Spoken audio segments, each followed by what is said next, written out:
facing Matt Palmer, whose first pitch to Crisp is in there, strike one. Matt Palmer's done a great job for Mike Scioscia and Mike Butcher so far. He's won both starts. Cutting that fastball, he saw it 87, 88 mile an hour, sinks it. Good changeup, curveball, and a slider. 1 ball, 1 strike to Coco Crisp, hitting .270. He's hit 5 home runs, 17 runs batted in.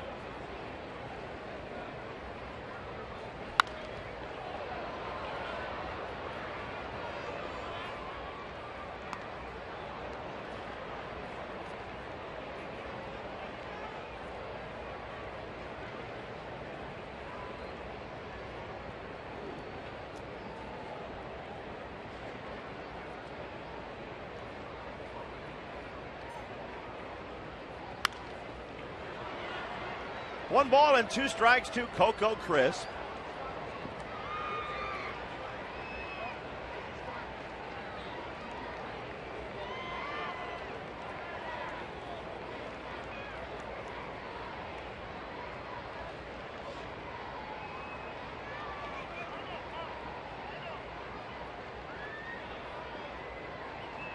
Time called just as Palmer was about to pitch.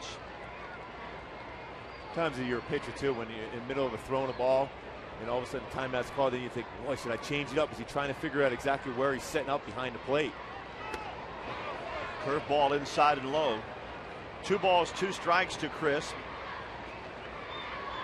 Brian Gorman behind home plate, asked for help from the crew chief, Jerry Davis, umpiring at third.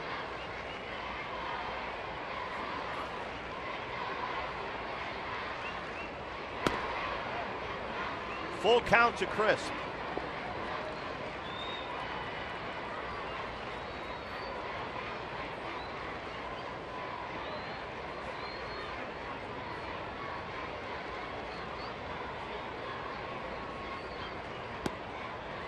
It's a leadoff walk for Coco Crisp. He battled Palmer to get on base. The Angels defensively tonight, Juan Rivera is in left, Torrey Hunter in center, Bobby Abreu in right field. Morales and Kendrick on the right side is Turris and Figgins on the left, and Jeff Mathis catching Matt Palmer. Torrey Hunter out there in center field, going to have to cover some ground. Matt Palmer's a guy who will cut that fastball and sink it, but he will give us some fly balls. So Hunter should be busy in center field. David DeJesus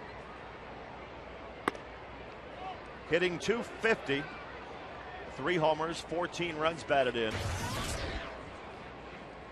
Coco Crisp at first base has 5 stolen bases.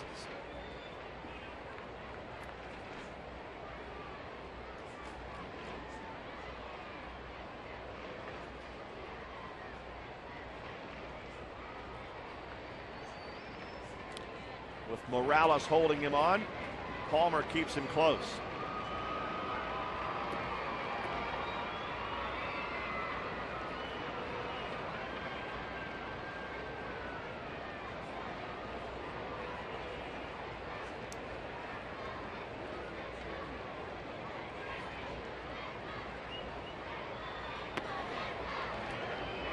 (2-0) and Palmer struggling a little bit here against the first 2 batters.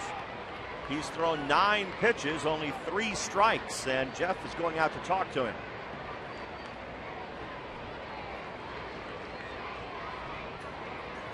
Early on, just trying to be a little bit too fine with the pitches. He go out and challenge him. All that movement. None of his pitches are particularly straight. He sinks the fastball, so he has a running action away from the lefty, and then he can cut it in on him also. So not many fastballs are going to be straight. He's got to have the confidence to believe in the movement on the fastball.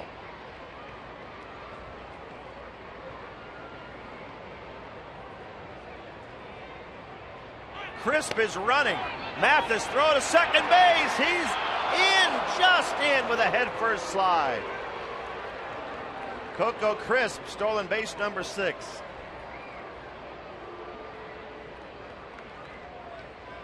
Pretty decent jump. Nice job by Jeff Mathis catching and throwing. Quick head first slide. Just barely got underneath the tag by Meister Stores. But nice job by Mathis. He stole that one on Matt Palmer on that one. The pitch was a strike, so it's 2-1 to DeJesus.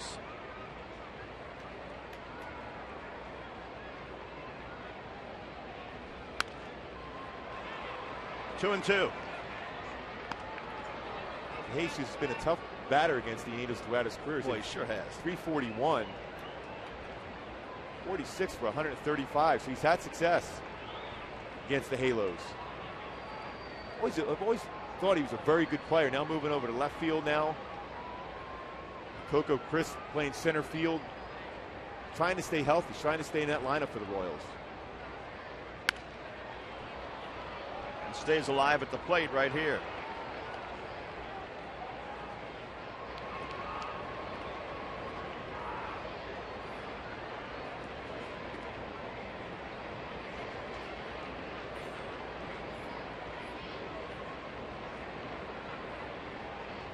Two and two to DeJesus.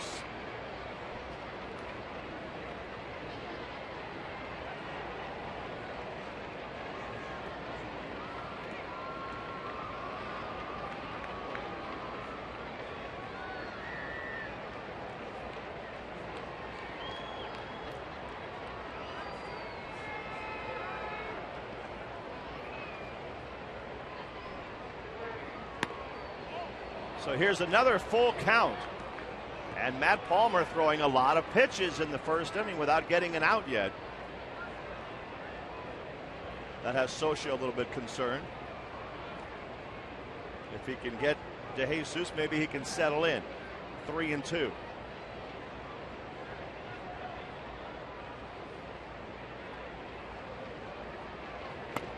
He got him looking.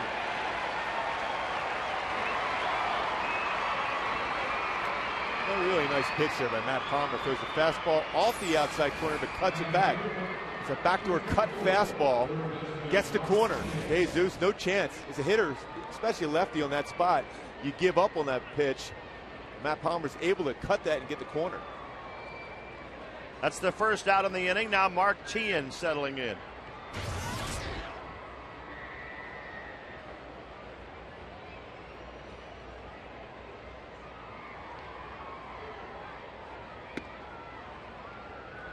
Like so many players around baseball, Teahan has settled in to the state of Arizona with so much spring training going on there. The Royals facility is in Surprise. Teahan's living in Peoria, right next door to Surprise. And it gives you an extra 6 weeks or so to go home to your own bed after a day's work.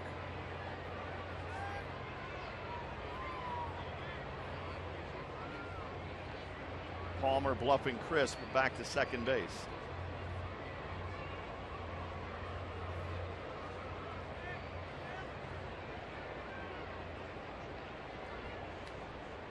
Mark Teahan graduated from Yucaipa High School. Looks at a strike, 1 ball, 1 strike.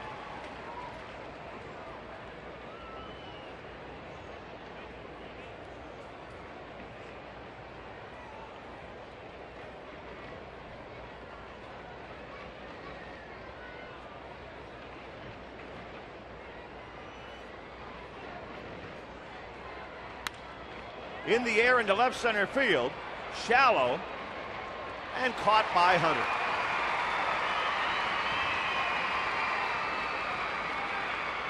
Two outs in the first inning, and Jose Guillen coming up.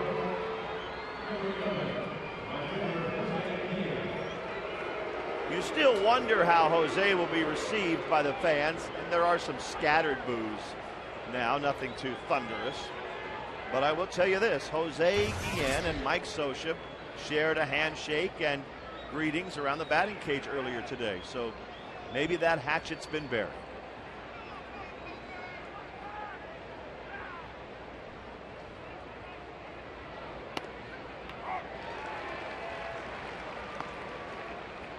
He has a lot of power. Particularly loves the fastball.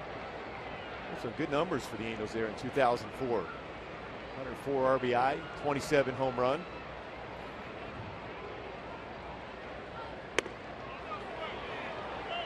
Right now he's hitting .291 with 3 home runs and 11 runs batted in.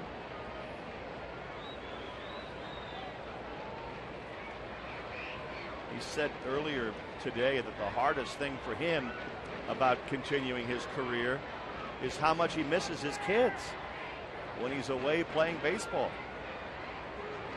The family's living in Miami, so it's not very often Jose gets a chance to go home during the season, and that becomes harder as the player gets older.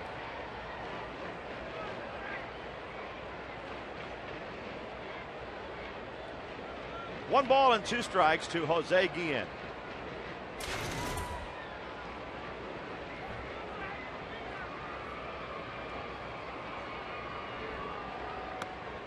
Curveball inside, 2-2.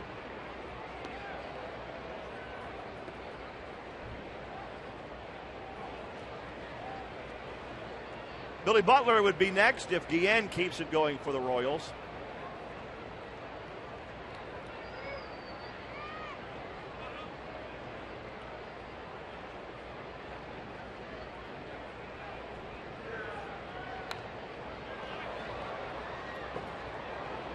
Matt Palmer, after walking Crisp and seeing him steal second, he's done a great job. He struck out to Jesus. He got Tien to pop up to shallow center. And if he can get Guillen, he's out of it. Tough hitter, though. He hits right-handers better than he has left-handers. Guillen does. He's got to make a quality pitch. Got away with a hanger that last pitch. Now he's gone to another full count. So it's been a full innings work for Palmer, who has thrown 23 pitches in this inning and had a full count on 3 of the 4 hitters. So he's taking the long way around the track. Now the 3-2 to Guillen. Fouled back again.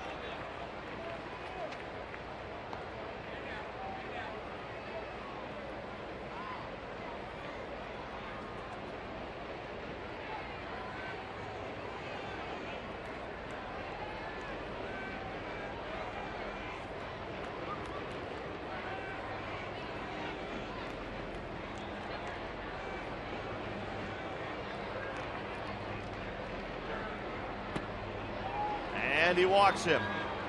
So Mike Butcher's worked a lot with Matt Palmer, and he's progressed very, very well. He's got the 4-seam fastball that cuts. He has a 2-seam fastball that runs in hard.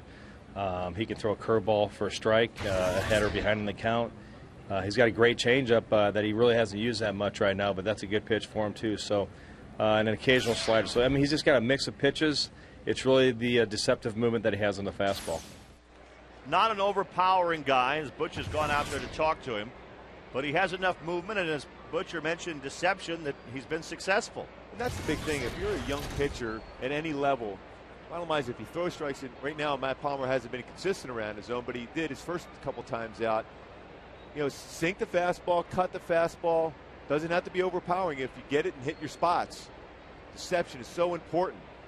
Where the hitter doesn't see the ball coming out of your hand, have a better chance to center it up. 2 walks in the inning. Billy Butler at the plate for Kansas City.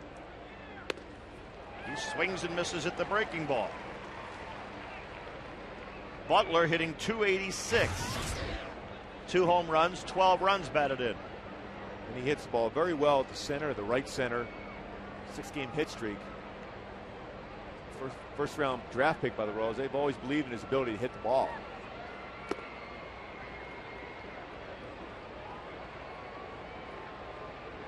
One and one.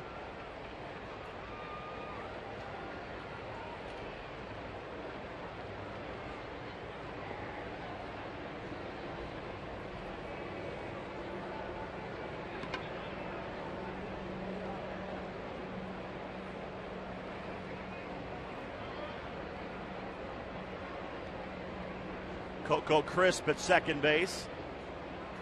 Hitters don't like that a lot when their guys dancing at second base. It distracts them. Probably just as much as it would the pitcher, if not more.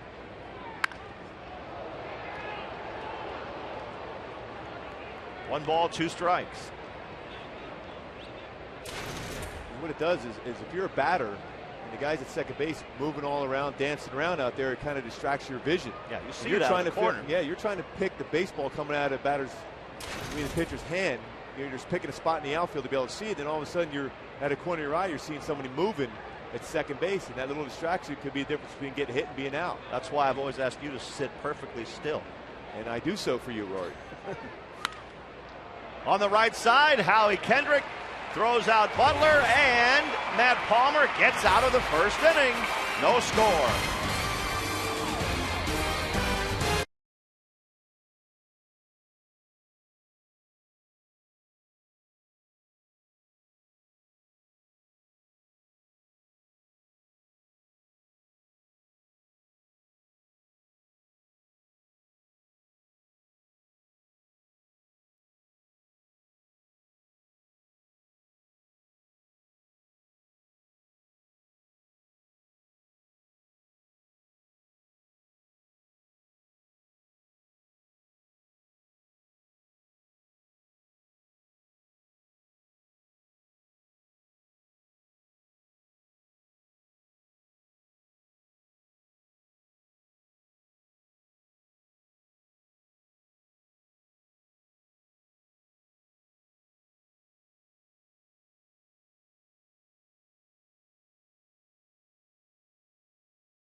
Meister is Turris and Bobby Abreu, the three that will bat in this inning. Torrey Hunter, Kendry Morales, Mike Napoli, Juan Rivera, Howie Kendrick, and Jeff Mathis making up the Angel lineup.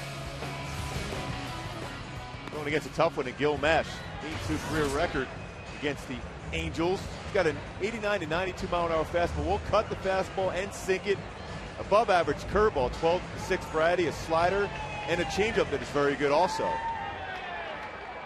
The Royals defensive lead to Jesus, Crisp, and Guillen gives them three good outfielders. Butler and Callaspo on the right side of the infield. Aviles at short, Tian at third. John Buck is the catcher. Sean Figgins is the batter.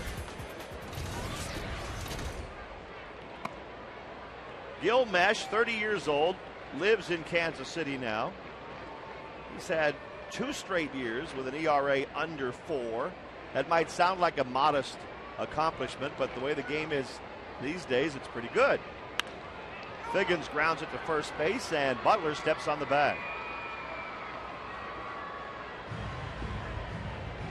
It's one thing to keep an eye on. Billy Butler at first base. Certainly when they made that decision to draft him in the first round, they thought he was going to be more of a DH role. He's played some outfield, but with Mike Jacobs in that DH role already for the Royals, not a guy that's played a whole lot of first base, so you might see the Angels work him a little bit, use some bunts down that line. Trey Hillman doing a great job managing the Kansas City Royals. Came in last year. He was a successful manager in Japan.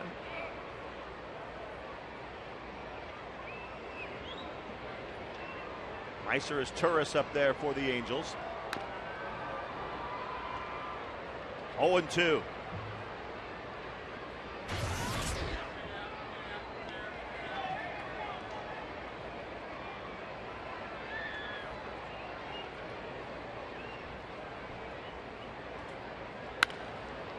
And Meister strokes it through the hole at shortstop.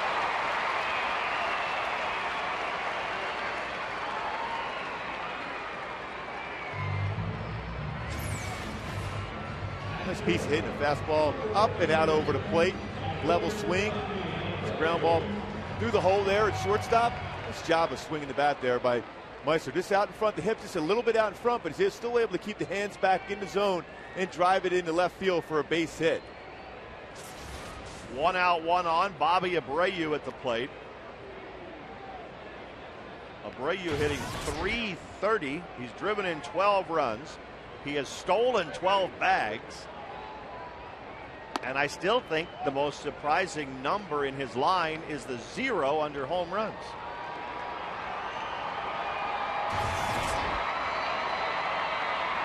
Especially when you consider you could pencil in for 20 stolen bases and 20 home runs. Pretty much every year, but 0 so far. Well, there's a shot into right field by Abreu, but he hit it right at Guillen, who throws behind his Torres, who has to slide back into first base. Jose Guillen's always had a cannon out there in right field. And he's not afraid to show it either. He likes to show off that arm. When you get an arm like that, and an accurate arm too. The ball was crushed by Bobby Abreu, but Jose Guillen right in position. But Meister able to get back in there. What do you think the chances would have been if you had asked the first day of the season that as of May 8th, the combined number of home runs for Bobby Abreu and Big Papi would be 0? I wouldn't think that was a possibility. No chance. No chance. Well, A-Rod played today and hit one his first time up, so forget about him on that list. He's back and hit one out in the first inning. It's pretty amazing with all the distractions he had during the offseason, the surgery. The first pitch he sees hits out of the yard. Now somebody probably tipped him as to what was coming. Oh, glad you said it, not me, Lord. John Buck's had a tough time throwing out base runners for the Royals. Base runners have been successful, 14 out of 15. A lot of times it's not necessarily the catcher, it's how slow you are to the plate as far as the pitcher. And base runners in general, with Gil Mesh and John Buck combination, 7 stolen bases in 7 attempts. 1-1 to Torrey Hunter. 1-2.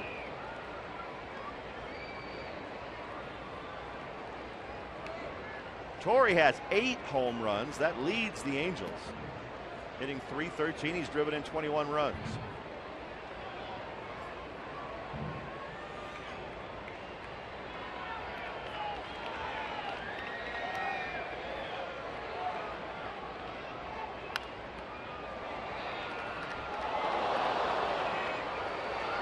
Torrey still up there, 1-2. 20-plus home runs, 7 of his last 8 years. 8 home runs, already tied for 5th in the AL. He also has 3 home runs in his career against Gil Mesh.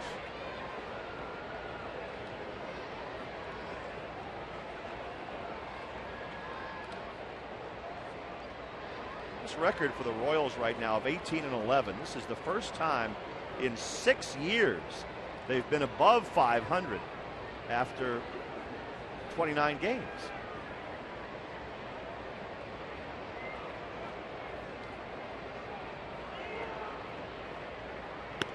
Curveball got him. Torrey Hunter goes down swinging. 1 inning in the books, no score.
plan. And by Jack in the Box. Right now, try the new mini sirloin burgers. They're 3 delicious burgers on toasted mini buns. And the Royals come to bat in the top of the 2nd inning with Mike Jacobs leading off against Matt Palmer.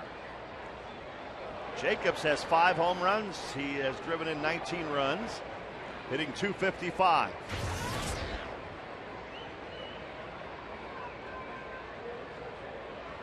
You know, we had such a bad stretch of weather on the last road trip that it's just been such a pleasure to sit here every night. It's perfect. I was talking to Frank White, who does color for the Kansas City Royals, my old teammate. The great Frank White. Yeah, 8-time Gold Glover. I mean, I said, hey, Frank, how do you like it out here? Man, every day is perfect, isn't it? Because we've been battling some cold weather back in Kansas City. See, now you see this inning already. Matt Palmer get ahead of the count. First 3 starts. That first inning's been a tough one for him. He's got a run in each of those games against Detroit and the Yankees. And the big thing, you look at the walks, 4 walks. So he's pitched out of some jams early and then settled in. ERA after that point, 2.61.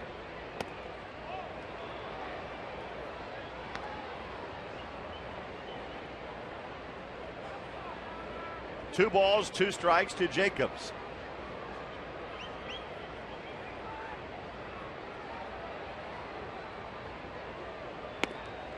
You got him looking.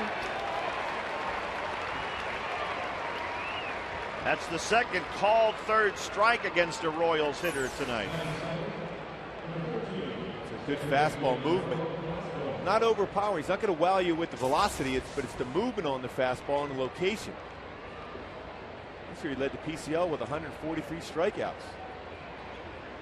142 innings. Dealing. Big thing, you got to take that confidence from there to the big league level. Strike 1 to Alberto Callaspo, who at one time was kind of in the same general boat as Ibar and his Turris, and one of those good young Angel infielders that wound up going elsewhere to play.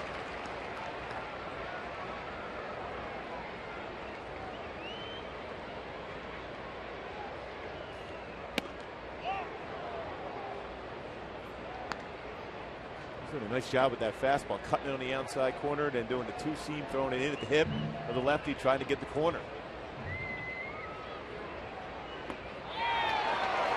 Another strikeout for Palmer. And that's 3 already in the first 7 batters. That's that good curveball that Mike Butcher talked about in the pregame show, getting on top of that curveball, throwing on the outside part of the plate. Callaspo way out in front after 2 good fastballs set him up. See there, it starts right up here to level the curveball, then it's going to drop all the way down to here, and it's possible to hit at that point if you're a lefty. John Buck at the plate.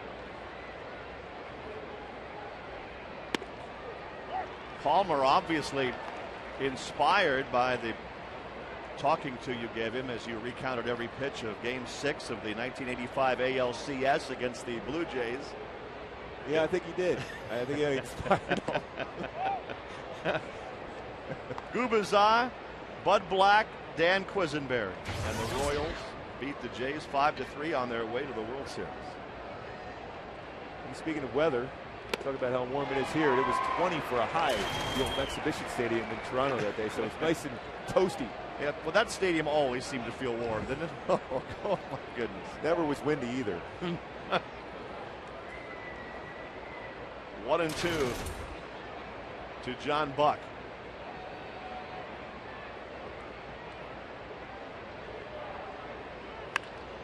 On the ground to shortstop, and his Turris, as he always seems to do, makes that routine play look routine. No score in the 2nd.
Or at the Big A in Anaheim, Angel Stadium. The Angels coming to bat. Kendry Morales to lead off against Gil Mesh.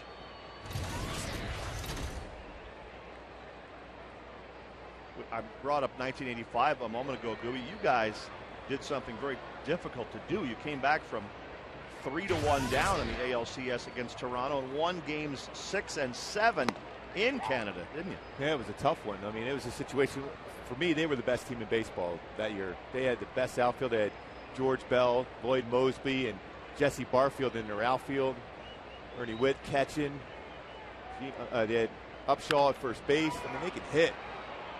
Ground ball down to first base, and that takes care of Kendry Morales.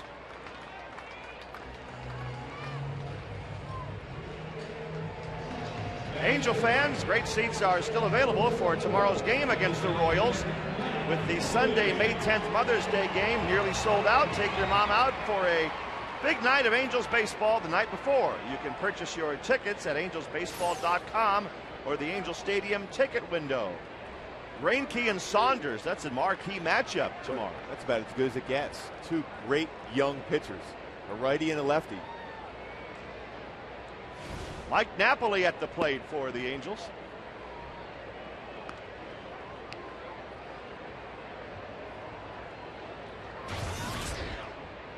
Mike with good numbers here through the first few weeks of the season.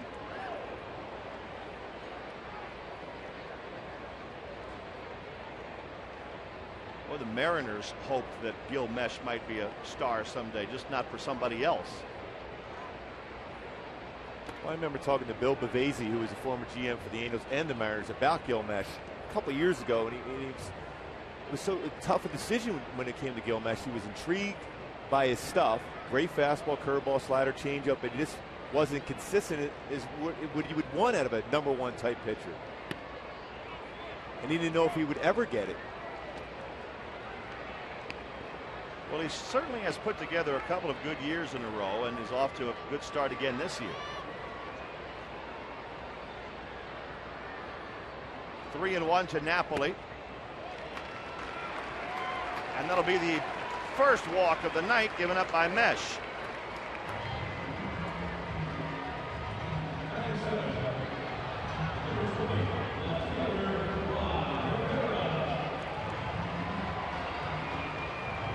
Trey Hillman, he's got to be just ecstatic of what's going on with this club right now. And coming into spring training, a lot of people were talking about the Royals being a team that could contend in this division. A division in the AL Central, it was down a little bit. I'll tell you what, he hasn't played fundamental baseball. He works those guys every day. Even during batting practice today, you see him hitting coaches in the outfield, hitting fly balls to the outfielders to get acclimated to this field. Take a lot of ground balls in the infield. Kevin Seitzer, their hitting coach, working on situational hitting before they started in their normal rounds of hitting. So, I mean, they work hard on the fundamental part of the game. And I talked to Seitz before the game. I said, are you doing something here you enjoy? He said, I love it. I absolutely love it. So this is a guy, Kevin Seitzer, who's happy in his job as their hitting coach. And they seem to be, as a team and as a staff, responding to Trey Hillman pretty well.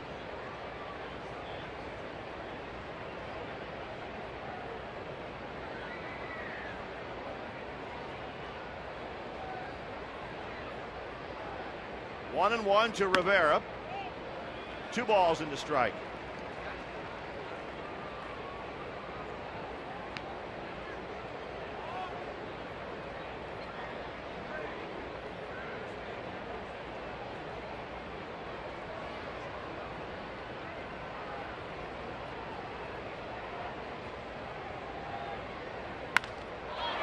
Into left field, a base hit for Rivera. Napoli has to stop at second, but the Angels have 2 men on with 1 out. And Howie Kendrick coming up. Nice swing, though, again by Juan Rivera. Howard's replay. Fastball out over the plate. Look at a good piece of that, squared it up for a base hit. Now it's trouble for Gil Mesh. First and second for the Halos.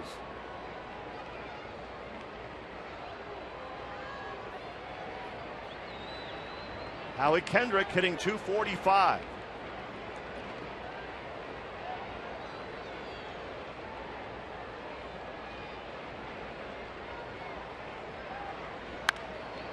foul down the right field line. Out of play.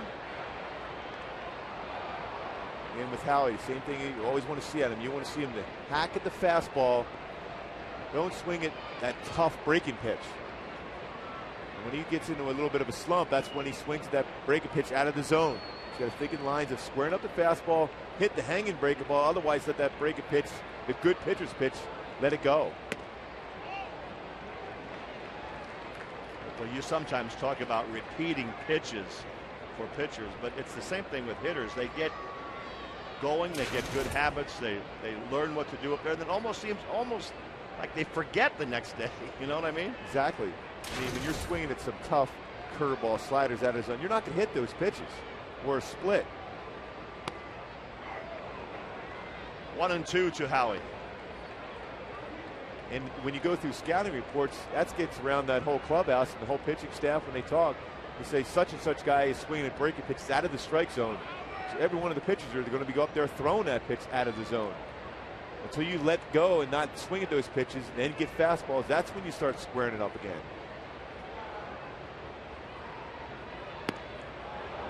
Mesh gets the strikeout of Howie Kendrick.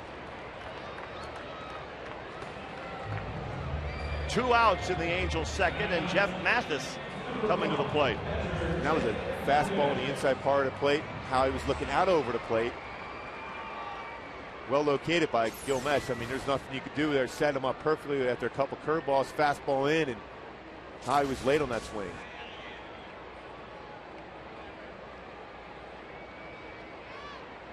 Jeff Mathis hitting .237.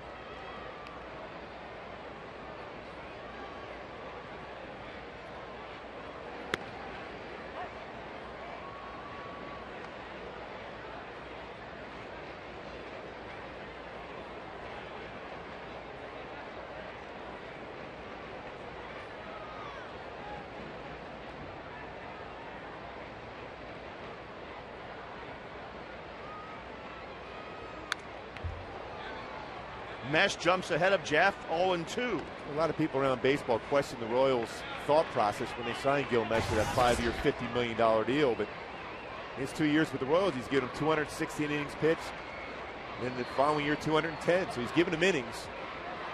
23 wins in that 2-year period also. And an ERA under 4 both years.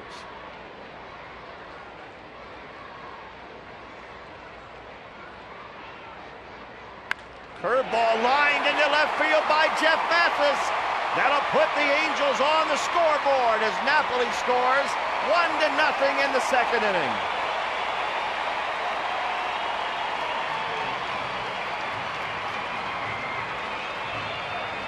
So the number 9 hitter, Jeff Mathis, down in the count 0-2, comes through. Pitch that was not located well. Hanging curveball out over the strike zone. Allowed Jeff Mathis to be able to keep his hands back long enough. Jesus got it into the cutoff man because there could have been a play at third base. It's Juan Rivera, and Mike Napoli would have been close to barely scoring at home with that. It would have been a bang-bang play. The Angels get that first run across. Sean Figgins at the plate.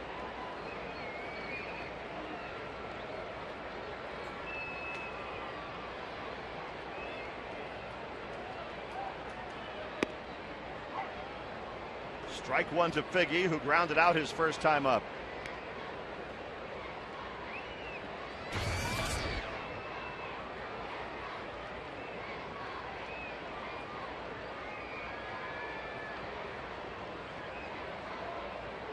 Figgy's driven in 5 runs this year. And Mesh again ahead on the count, 0-2. Sean Figgins been pretty hot of late too. 9 hits in his last 17 at bats. Gil Mesh to him a changeup first pitch, then a fastball at 94. Ahead of the count, 0-2 again. And Mesh, a guy who is 8-2 lifetime against the Angels. So he's been very successful against this team.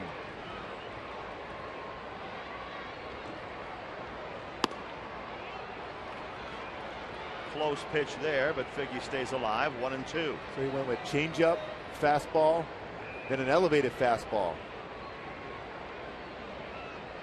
Now he's got options. He could go with the curveball. Going to come in with a curveball in this spot now. Check swing got him. But the Angels get on the board, and after 2, the Angels lead it 1-0.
While you're there, you can take a pledge to be a designated driver for the day. They'll give you a wristband and a voucher for a non-alcoholic drink, and you'll be entered into the Responsibility Has Its Rewards sweepstakes. As always, your friends at Jack Daniels and the Angels remind you to drink responsibly. The designated driver program will continue throughout the season. You can sign up at guest relations outside section 107 anytime this year.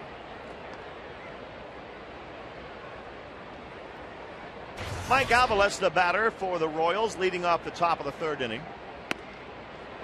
Check swing will cost him a strike, and it's 1-2.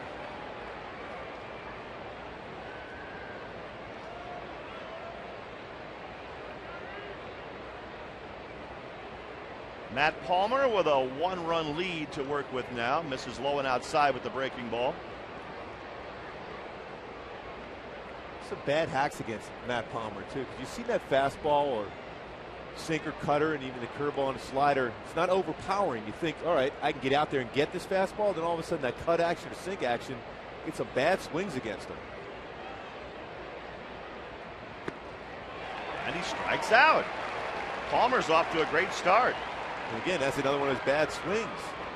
You know, he sees a fastball, you think, oh, it's inviting to go after, but it's up above the belt. Some cut action on it. You see him trying to tuck his hands in there, but he couldn't do it. Back to the top of the order, Coco Crisp.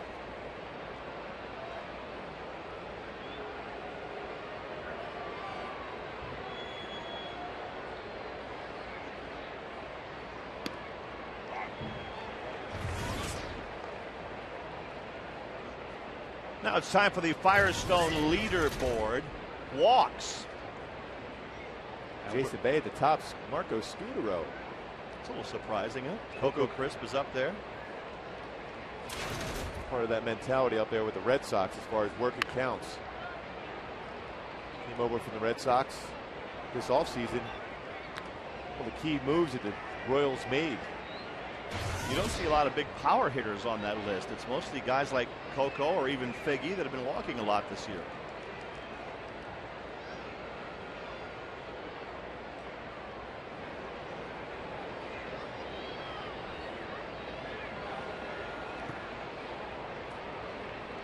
Crisp walked his first time up and stole second base, and that's his game.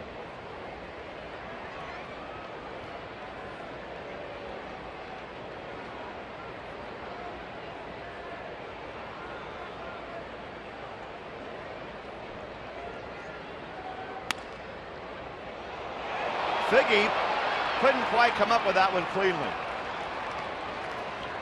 And it was the same thing if Figgins were running. With Crisp running, you don't have time to bobble it around. A lot of times because you're playing up, because of that speed, the ball can get by you.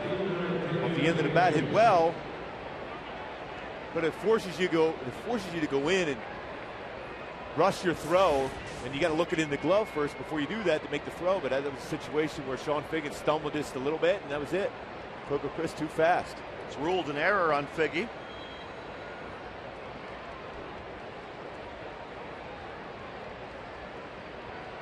David DeJesus at the plate.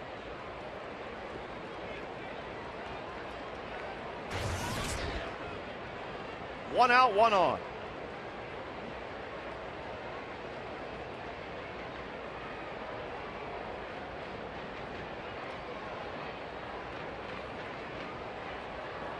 DeJesus struck out his first time up. Crisp is running, and Mathis will not have a throw. Second stolen base of the night for Coco Crisp. Another real good jump, too, for Coco Crisp both times. On a slow curveball, too, you're not having any chance for Jeff Mathis to throw Coco Crisp out. Coco gives the Royals a stolen base threat they haven't had since Willie Wilson back in the day. He has 7 this year.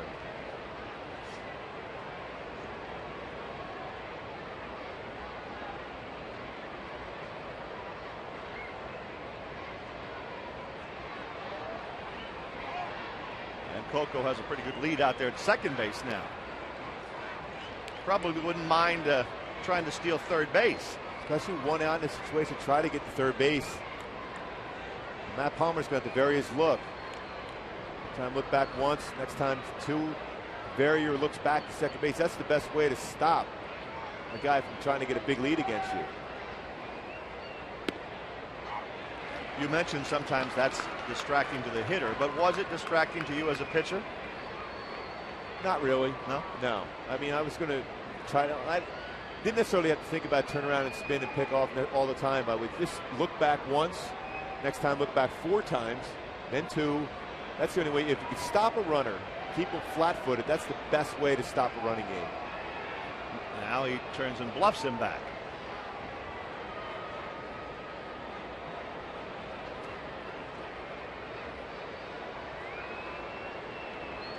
With a lefty batter up, Meister's going to be closer to the base anyhow, so he can try to keep Coco a little closer at second anyhow.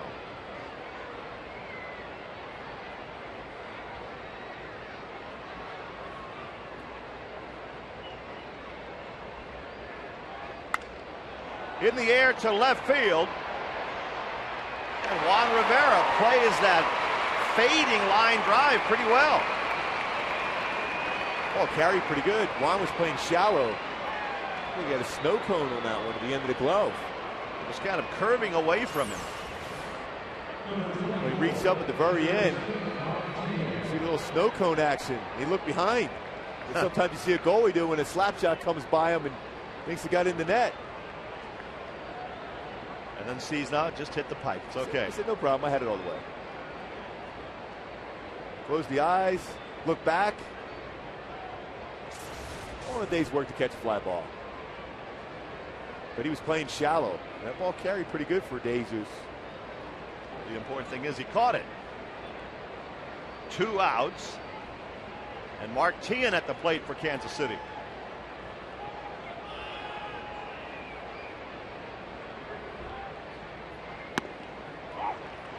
Oh, and 1.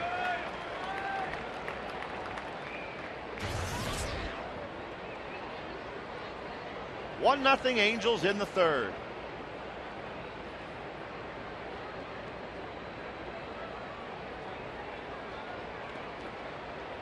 Good block by Jeff Mathis.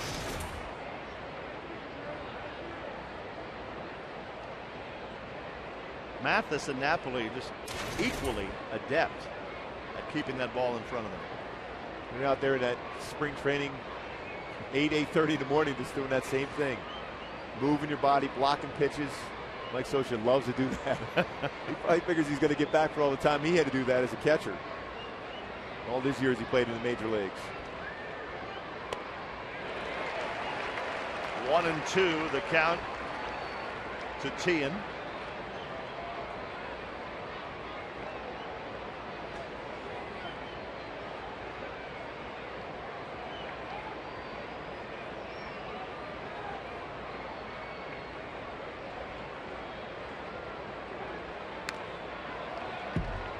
Foul back to the screen.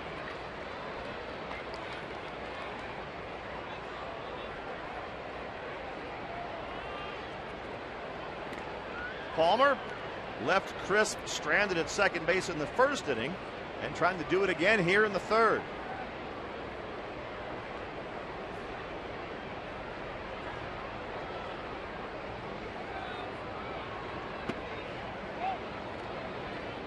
Palmer's made some big pitches already tonight. The only thing you would look at is he's already up to 60 pitches in the third inning. Mike Butcher talked about the fact that him, Matt Palmer, and Shane Lukes, he wanted them not just to rely strictly on that fastball, to be able to throw that curveball, the slider, and a changeup to get people out.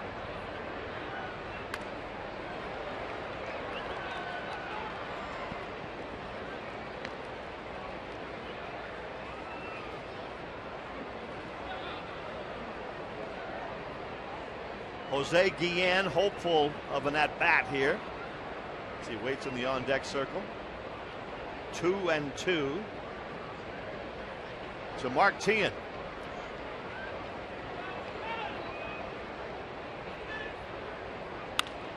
Grounded to Howie Kendrick. And Palmer's out of it again. The Royals leave Crisp at second again. Still 1-0 Angels.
One to nothing Angels. Meiser is Turris to lead off against Gilmesh. Meiser singled his first time up, a liner into left field. The Angels have been winning their games when Meiser plays shortstop, 7-1. It's 0-2 to his Turris. We were talking about the Firestone leaderboard and all the walks that have been given up to hitters like Crisp and Figgins and a lot of sort of leadoff hitter types, not power hitters. But the guy right now who has gone the most plate appearances without drawing a walk is a former Angel, Benji Molina. As of a couple of days, he'd been up 104 consecutive times without a walk.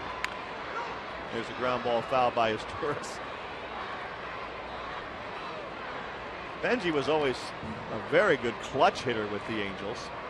But I don't think he ever went that long without walking. No, and it reminds me of a story with Willie Wilson. I mentioned him stolen bases.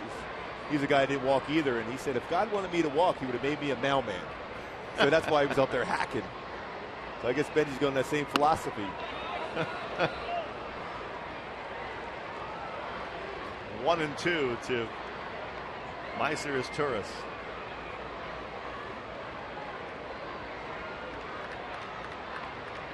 He used to average around 650 to 700 at bats a season, Willie Wilson. He wasn't walking. Certain guys just aren't interested in taking a walk. No. You don't see Vladdy up there looking for a walk too often. No. You have to make a conscientious effort to walk Vlad, either attention to baseball ball or throw the ball in the dugout. Even then he might reach it. He might. Or at least try and get it. And he's getting closer to taking live batting practice. Like Socha said today that he hoped to do that by the end of this homestand, which would be great news for this club. Get him back in the middle of the order before too long.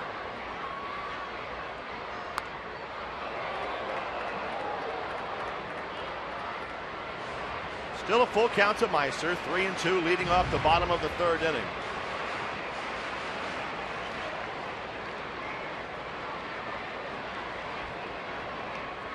This is the 9th pitch in this at bat. And he's going to get at least 10 as he fouls that one back.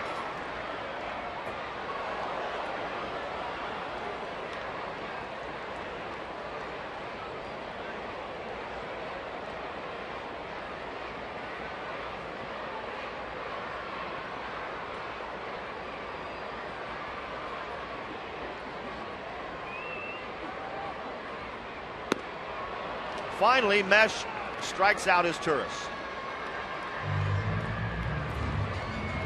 Angel fans, the new Diamond Field box seats are now available on a single game basis. Located on the field, this seating area is just a few feet away from the home and visitors' dugouts. There are several games to choose from, so call 888-796-HALO or visit angelsbaseball.com to purchase your Diamond Field box seats today. Well, that's a pretty good seat. Well, the only way we could improve it is by putting it in fairground. that is so close to the field. Well, that's an experience you won't forget. Well, I'm looking forward to you. A birthday present. Birthday's in August where you can buy me a couple of those seats. That's what you want? Yes. I've been racking my brain trying to think of what to get you. I love one of those seats, Roy. I figured I'd drop a hint for you. Okay, thanks. Gee, it'll be awfully hard not to have you available to work that game with me, though. Bobby Abreu up there at the plate for the Angels. But it's worth it to see you happy. I'm sure you missed me. 3-0 to Bobby Abreu. That's really the main thing in my mind, is that you're always in a happy, good mood. Well, even if we're not working that particular night, I'd still like to be down in the field so I can look up and wave. Say, there's my buddy Rory. Yeah. Be good moral support for me, too. Oh, that'd be perfect. I'll just be like your blanket for Linus. Exactly. 3-2 the count to Bobby Abreu. And he goes down swinging. So Mesh has gone to 3 balls against his Turris and Abreu, but struck them both out. 5 strikeouts. Elevated fastball, too. Mesh has 4 out pitches. Above average changeup, above average curveball, above average fastball with movement. An average to above average slider also. But when he gets on his game, he's had a little bit of a back issue. He hasn't been able to get out on front of that front leg to be consistent around the zone. Particularly his last time out, but he's got #1 type stuff in the rotation. This happens to be in the rotation with Zach Greinke right now. So he's not the #1 right now. Well, Zach Greinke would be #1 if this were the All-Star game, the way he has started. Hunter struck out his first time up.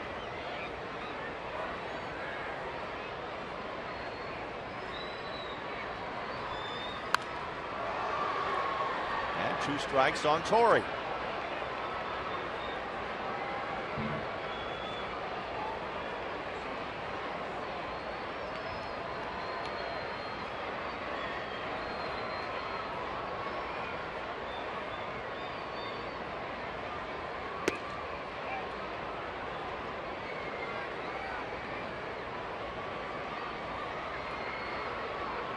Two and two.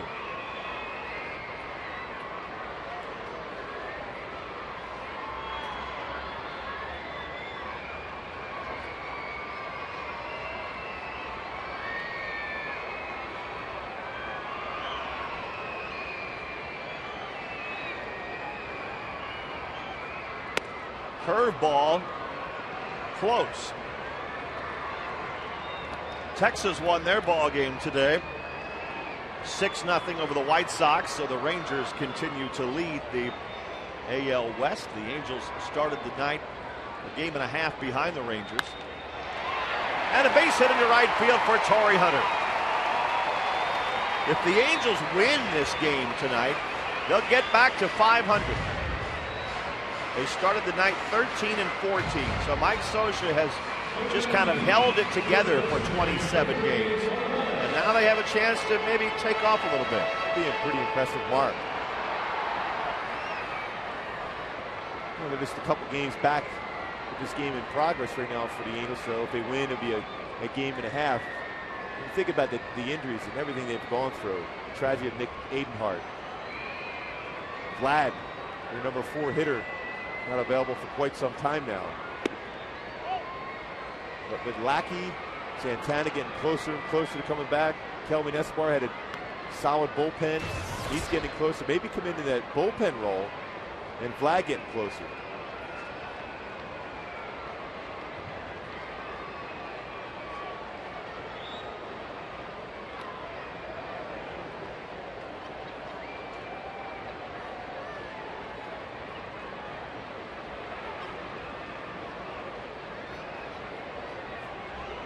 It's 1-0 to Kendry Morales.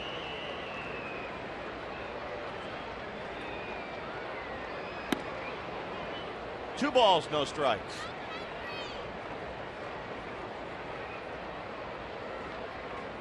Good fastball count too for Kendry Morales.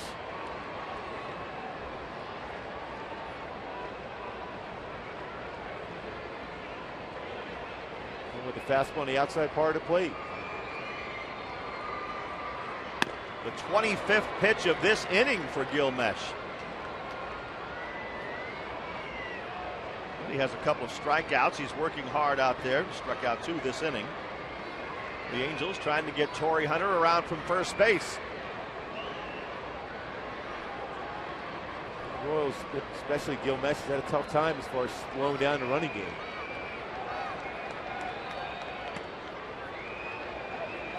Now he's gone to 3 balls to Morales. He was in the same situation against his Torres, and DeBrayu struck both of them out. But Kendry will try to make him pay right here, 3-1.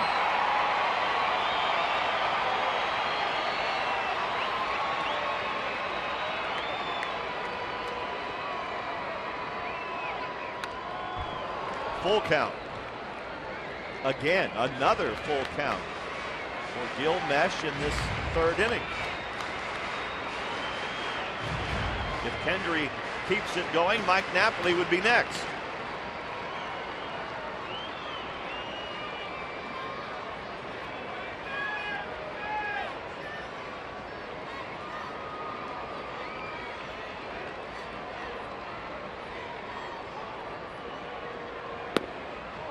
He walked him.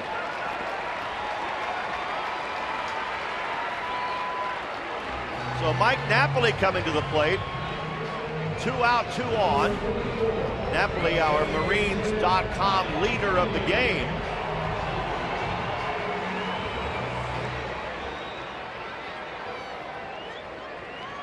Having a great season when he's the DH, and that's his role tonight.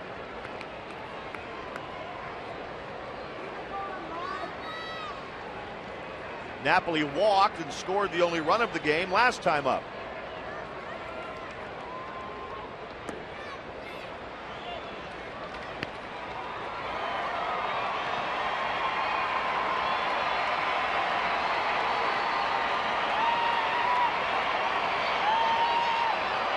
Mesh has really had to put in a lot of time this inning on the mound, Gooby. The more pitches you throw, the better chance you're going to make a mistake at some point during the inning.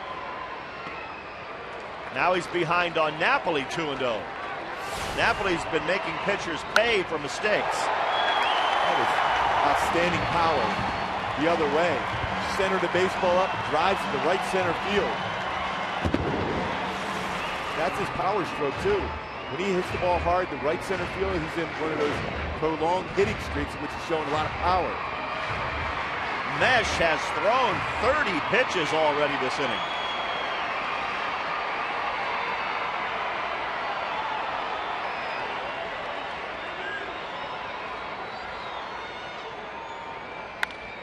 Napoli grounds the ball into left field. Torrey Hunter rounds third and comes to the plate. 2-0 Angels. A 2-out rally for the Angels. And another run batted in for Mike Napoli. Well, about the more pitches you throw during the course of it, the more chances are that you're going to get a ball down the middle. And that's what happened. Mike Napoli took advantage of it. He had his ability to go the other way, but it was a pitch in the inside part of the plate. He was able to drive it through the hole for an RBI single. 2 out, 2 on. Juan Rivera at the plate for the Angels.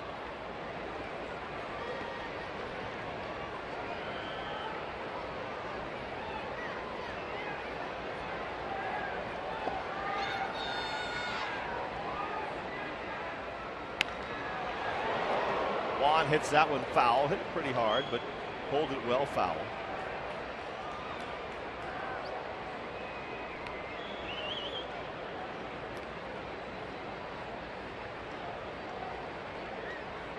That's 2 times out for Gil Mesh's pitch. The combined 9 2/3. He's given up 9 earned runs. So he struggled a little of late getting command because of that tender back issue.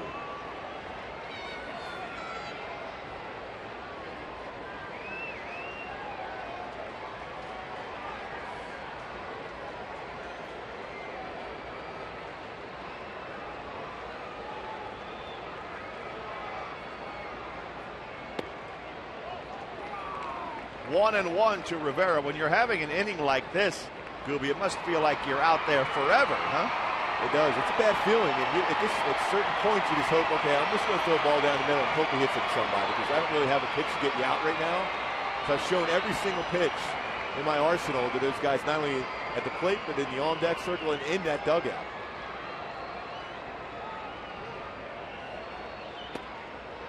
And now behind on Rivera, 2 and 1.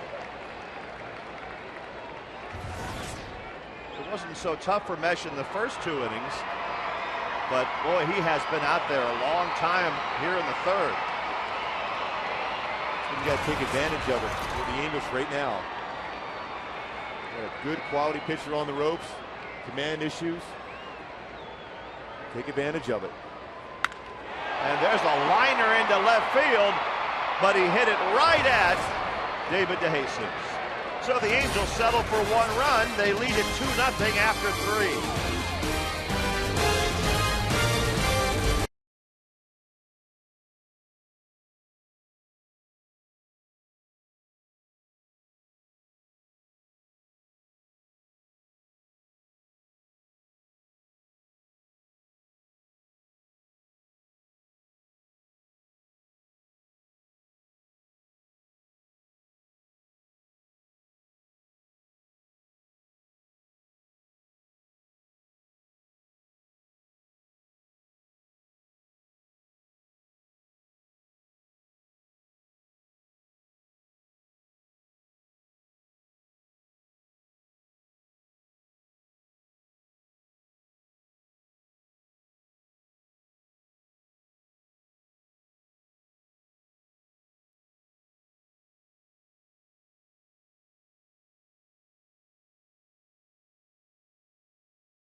Trivia question.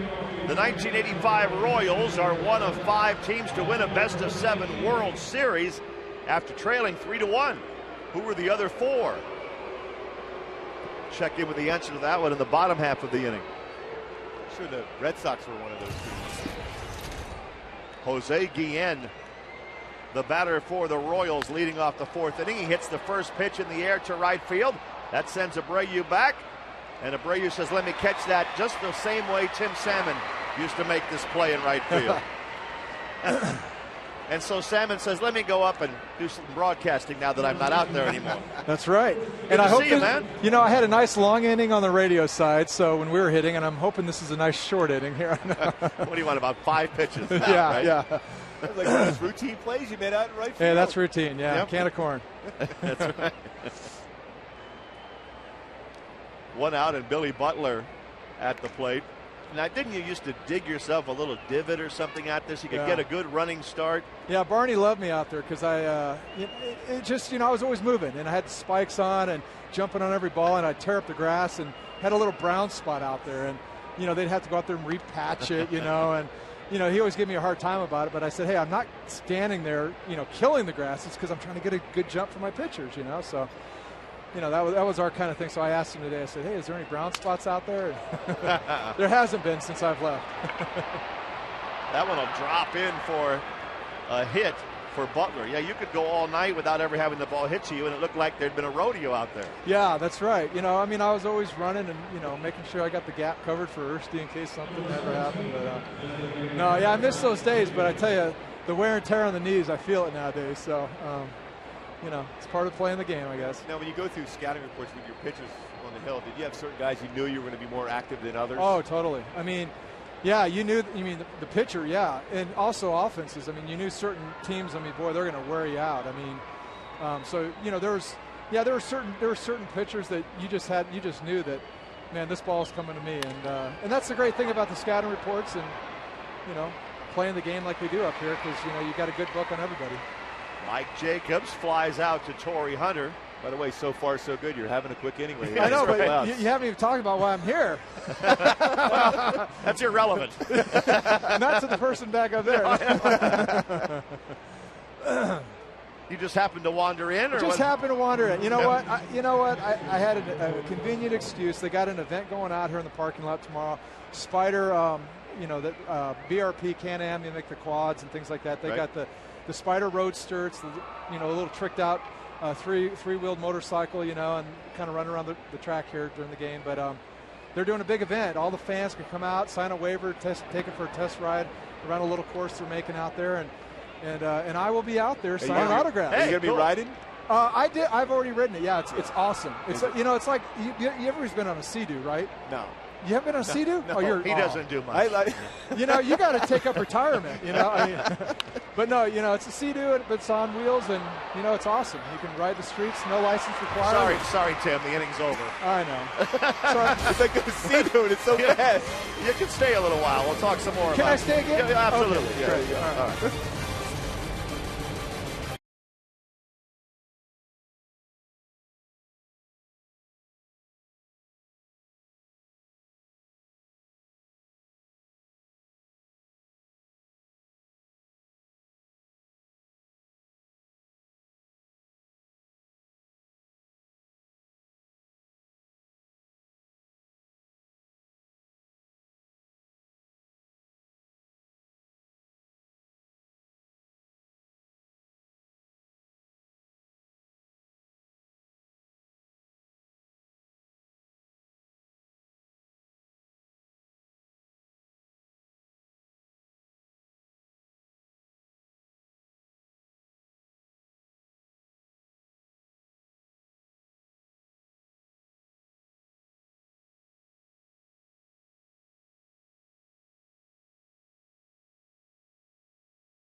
Fourth inning and the Aflac trivia question, the 85 Royals. They're one of the teams to come back and win a best-of-7 World Series after trailing 3-1, paced by Mark Ubiza. Who are the other four? Pirate team in 79. We Are Family. Came against the Baltimore Orioles. Nobody's done it since your Royals, Scooby. There's a shot into right field, and that's going to be up against the wall for Howie Kendrick. A lead-off double for Kendrick in the bottom of the fourth. So you're doing it right, Tim. When we're out on defense, you get a quick inning. On the offensive side, we got a double right away. That's right. You guys are going to keep me up here all night long.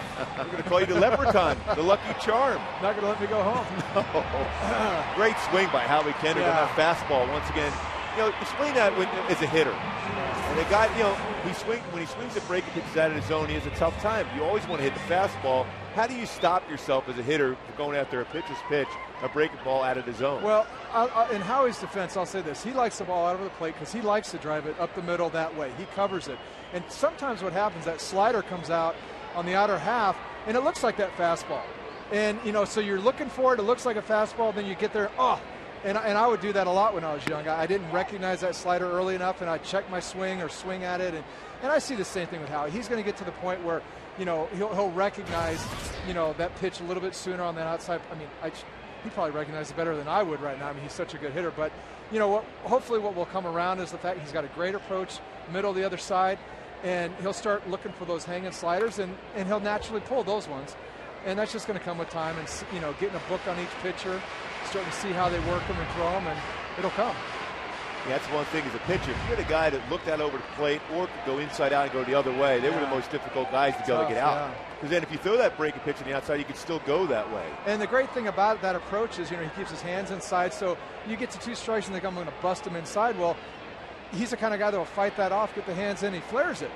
The guys that are up there looking to pull it, that pitch inside breaks their bat, and it's an easy out. Chopper off the bat of Jeff Mathis. Gunned over to first by Avalos for the out, but great at that. Kendrick takes third. Let's see how he swing. Break it down, Tim. Yeah, I mean, he's looking out over the plate. He's letting the ball get deep, and that's exactly what you want the ball out over the plate up, and he went and got it. He's hunting the pitch. I mean, typically swinging to the first pitch, you better have the zone in mind that you want to swing at. And in that situation, I mean, he knew exactly what he was looking for. He got it, and he hammered it. I mean, the worst situations go up there in that situation looking to turn on something and then swinging at that pitch and popping it up. So, Tim, you made a good point. You said great at bat by Mathis, get him over to third base. How did everyone bite into that Mike Scioscia theory about being unselfish and making a productive out? Well, it came down to we had all these power hitters. We had a great slugging team, but we'd go through our division with Seattle and Oakland and those pitching staffs, and we couldn't muster any runs. And it came down to, we got to fight and claw for everything we can. Walks, we already walked, but it was a matter of, sacrificing at bats, getting it over. Troy Gloss, myself, Hursty, those kind of guys that, hey, runner on second base, forget about the RBI. Let's just make sure we get him to third base, because if we can get 2 or 3 runs against Mulder, Zito, Hudson, you know what? Our pitchers are going to keep us in the game and give us a chance. And that was Hursty and the starters kind of started showing that. We started getting some wins, midway through the year. And we started seeing as a team, wow, okay, we can win these one-run games. And, it was more than that. There's so many other things. I mean, Scioscia's approach about one pitch at a time, one at bat at a time. Don't give up the at bat, Everybody just kind of bought into that, and we started winning. And once you start winning, it's an easy sell. Well, how do you convince that to players when baseball is such a numbers-driven sport and salary comes down to it for home runs and batting average? We had a core group of guys that were locked in. It wasn't salary drives. I mean, it was like, look, we want to win. Let's face it. We've done it your way. The last few years, these guys are killing us because we're up there maybe being a little bit too aggressive, or maybe thinking too much about our own selves, or maybe trying to get, to juice it a little bit.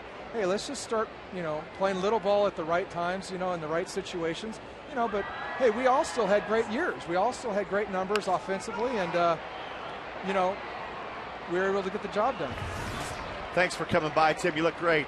Thank you. Retirement's really agreeing with you, huh? What's that? Retirement's agreeing with you? It's good right now.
Fifth inning, 2-0 Angels as the Royals come to bat against Matt Palmer. The Royals, during this 6-game winning streak they're on, they've been scoring about 6.5 runs a game. But Palmer has them shut out on 1 hit through the first 4 innings. Again, another one of those bad hacks. 87-mile-an-hour fastball. Yeah. They're out. The hitters are out roaring out in front, thinking fastball, and they're going to drive it. Then that little movement. So far, so good. 4+ innings, only 1 hit, 4 punch-outs too. And a good breaking ball there. He's ahead 0-2.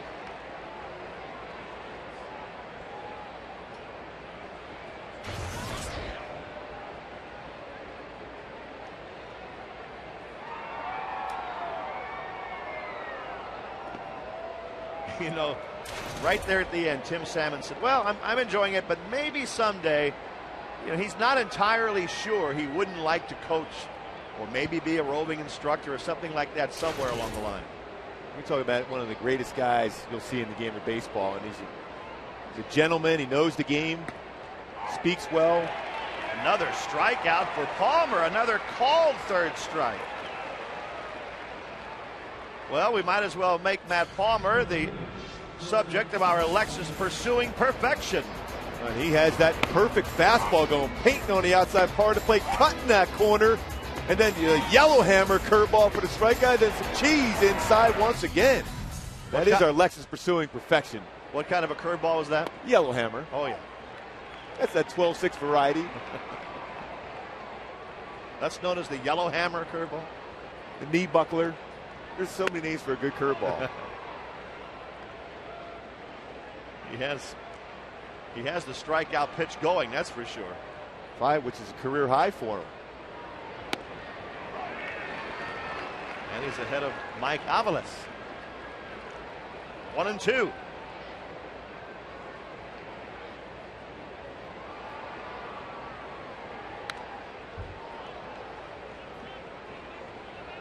You must have faced Salmon, did you? Oh, yeah. Yeah. A number of times.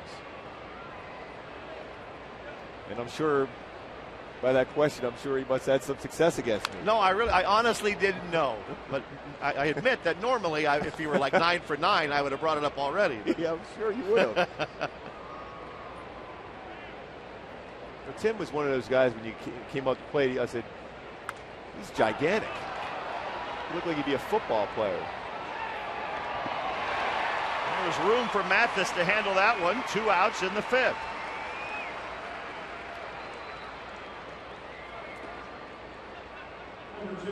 Coco Crisp has been on base twice, once with a walk, once with an error. He has stolen second both times, but the Royals have left him stranded out there both times.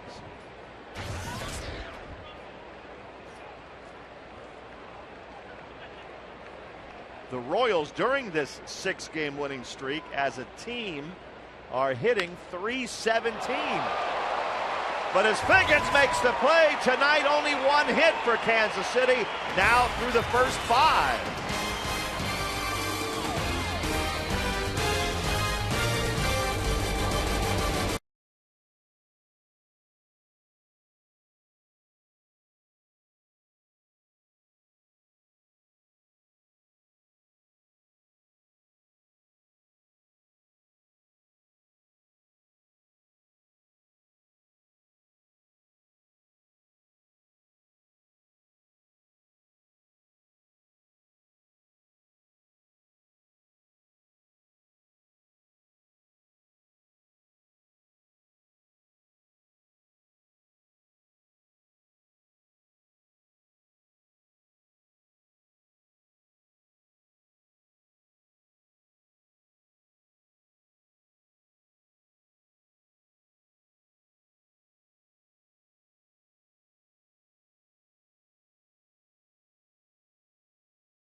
We're midway through this one at the Big A. The Angels, 2 runs on 6 hits.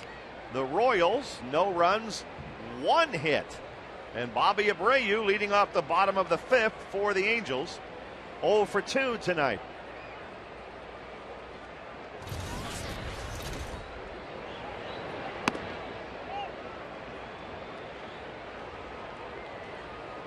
One and 0 to Abreu.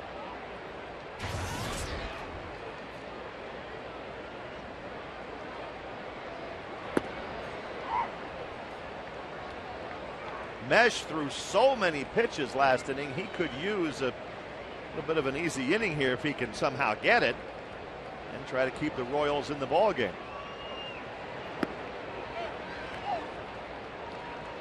He's 2-1 to Abreu. Not the right guy to come up to when you're trying to have a quick inning. Bobby Abreu gets to see so many pitches.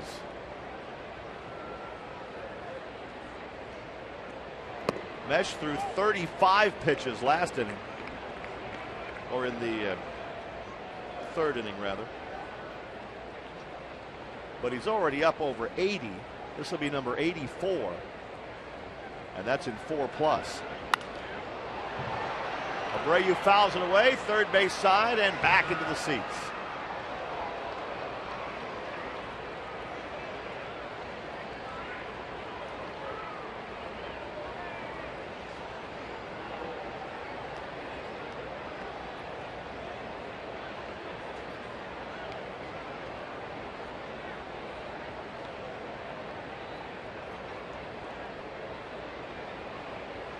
Full count.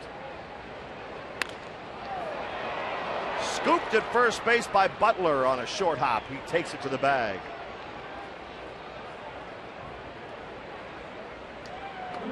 Fans, have you made your plans to be at the next series between the Angels and Red Sox? May 12th through the 14th. Great seats are still available, and the Angels have an exciting ticket special for this series.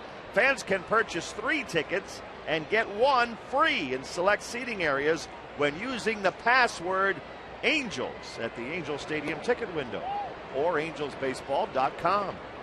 Red Sox are the next team in.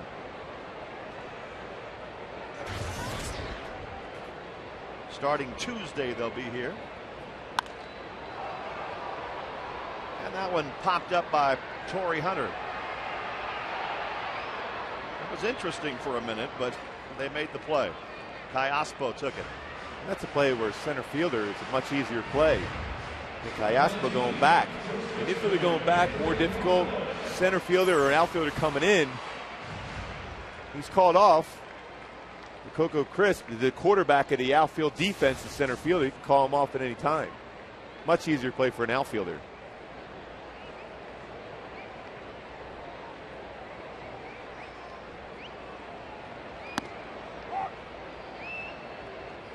Kendry Morales at the plate for the Angels. 2 out, nobody on.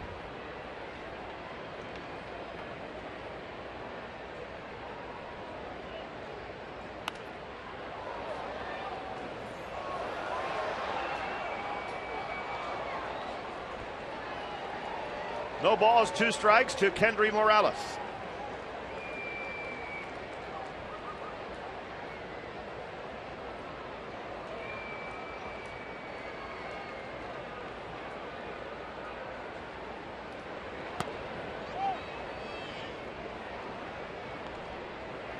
Nothing Angels in the 5th at Angel Stadium.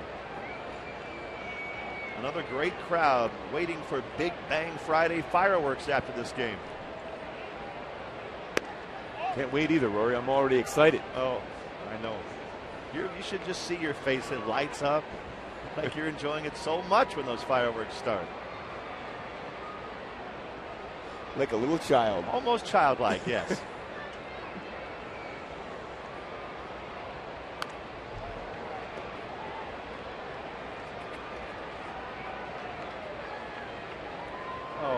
Oh, I see. We checked, and Salmon was a mere 6 for 15 off of you. It's only about 400. That's it? Yeah. No home runs, though. That's all I care about. No home runs. No. Let's see if you check into that for me. Fuck. It's a 1-2-3 inning for Mesh.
Breeze can. Fly ball at the left field. Juan Rivera get turned around a little bit, but snow-coned it. It is the breeze can, so it's got to be the snow cone.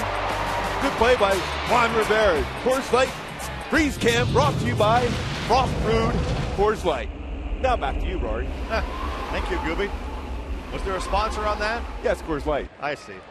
Freeze can. You seem very enthusiastic about that every night. As well, I should be. That and fireworks. Right.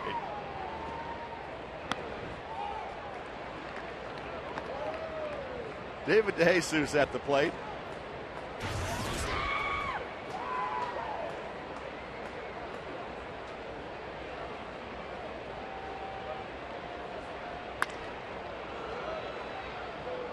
One ball, one strike. DeJesus 0 for 2 has struck out and flied out. Palmer's just been terrific this year and almost amazing tonight. His ability to make hitters have bad hacks on a fastball consistently. Cuts it, sinks it, paints it, and then throws that slow curve, slider, and a pretty good changeup that Mike Butcher wants him to throw more often over the course of the game.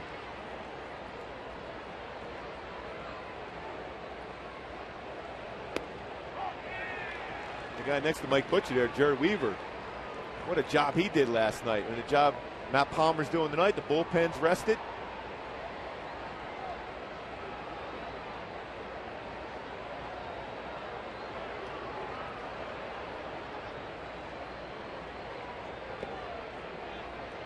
Full counted to Jesus. I think my favorite part of Weaver's night last night was that he finished it. 9 innings.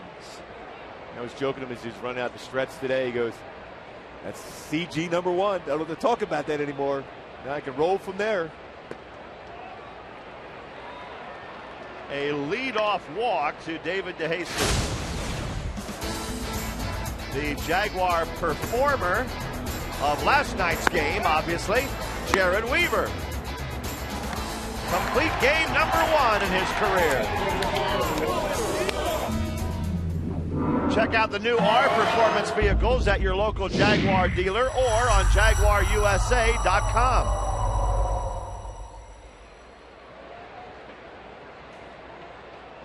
Wow, look at those numbers, too. No walks. Tian taps one down the line. It rolls just foul. The thing is about Jared, you know, we were talking about his evolution as a pitcher. Before, just lots of strikeouts, lots of pitches. Now pitching more to contact allows him to go deeper in the game. And once you get that first complete game, the next one's easier than so forth from there. Tell you what, I mean, he's been very good for Mike Butcher and Mike Socha so far this season. And his slider, he mentioned it last night in the postgame show, that his slider was the best he's ever had at the big league level. Oh, I thought it was terrific.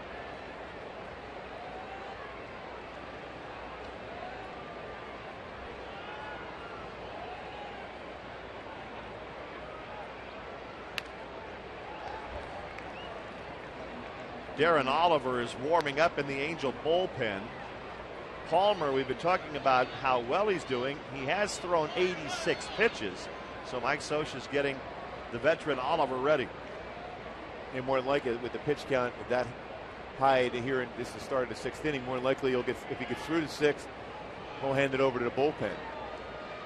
And he has walked the leadoff man in this inning. Now 1-2 to Tian.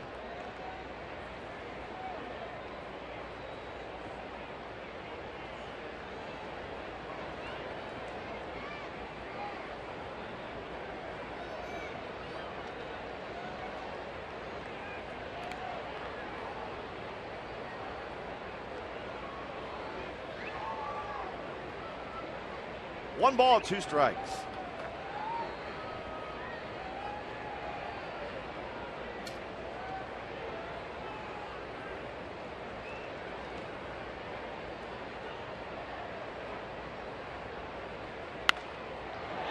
And a base hit into left field by Mark Tian. So the Royals have their best threat going. First and second, nobody out. Jose Guillen coming to the plate. Tian swinging the bat well this year. That was a pretty good pitch by Palmer. It was down in his zone. But a better swing by Tian to be able to get that base hit in the left field. Now a dangerous spot. This is where you want to use that sinker. Get a ground ball, hopefully in an infield, you get a double play.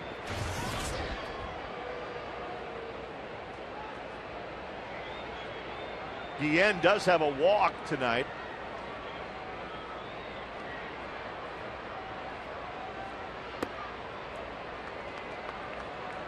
And Mathis going out to talk to Palmer. The way he caught that, it looked like a cross-up. We're going to get on the same page as far as what the sign is with a man on second, and Mike Butcher's going to go out there to convey that same message. Fans want to see your favorite Angels play in the 2009 All-Star Game? Well, cast your vote at angelsbaseball.com before the 2nd of July. That'll give you a chance to send Torrey Hunter, Bobby Abreu, Mike Napoli, and whoever else you'd like to vote for. Send them to St. Louis for the Midsummer Classic. Look at the rally monkey. He got his vote in. He's always been interested in supervising elections. Not too far away now. 2010. The All-Star Game here at the Big A. I imagine the rally monkey will play a very prominent role in preparing for that All-Star Game. Well, I guarantee he voted for you.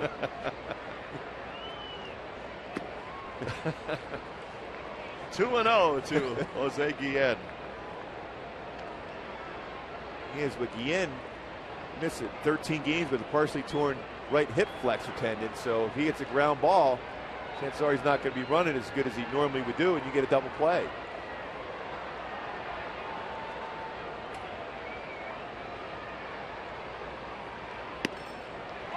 A strike to Guillen.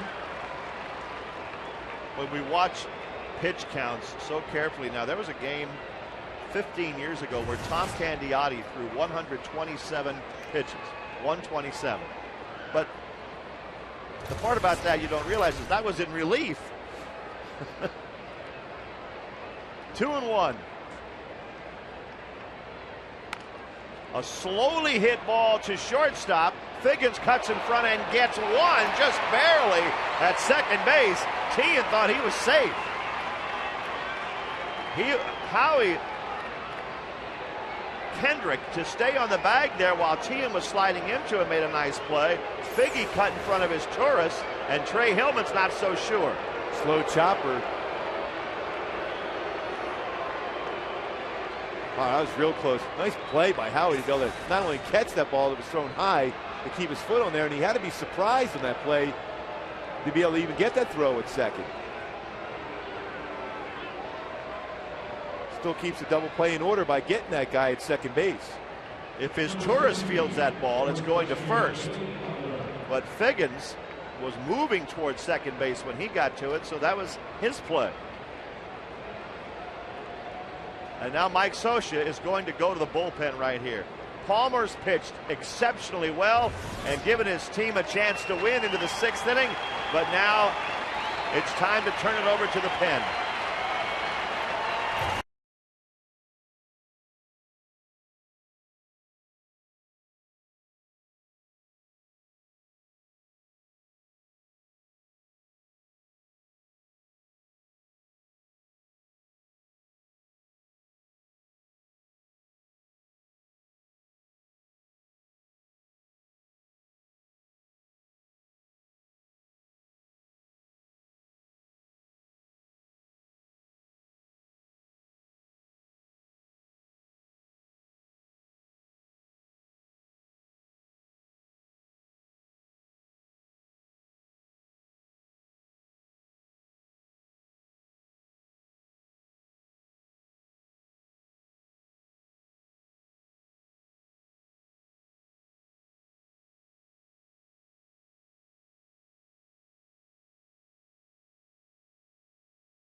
Two to nothing Angels, but the Royals threatening in the top of the 6th inning.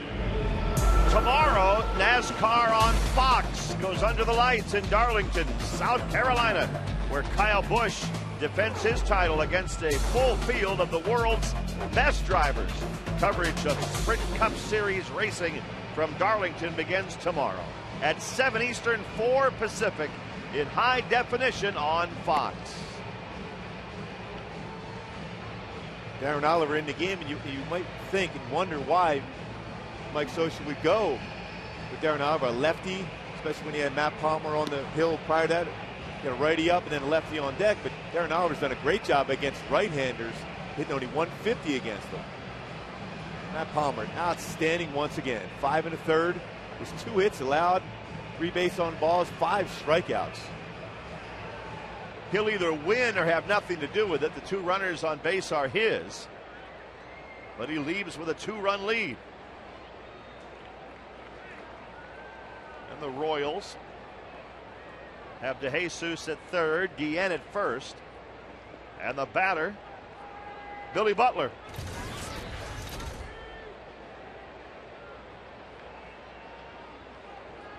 This is the type of a situation that has been Darren Oliver's bread and butter over the years too, Gooby.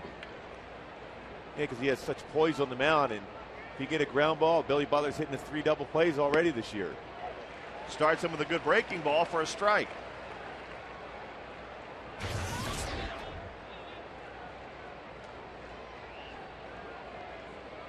Runners on the corners, 1 out in the 6th inning.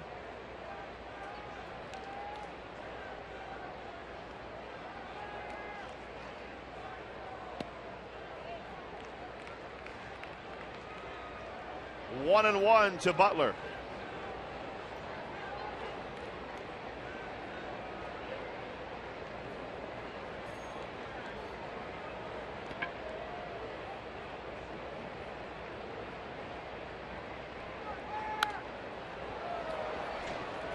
One and 2 now. So Oliver gets ahead of him. He'd take the strikeout, but he'd sooner have the double play.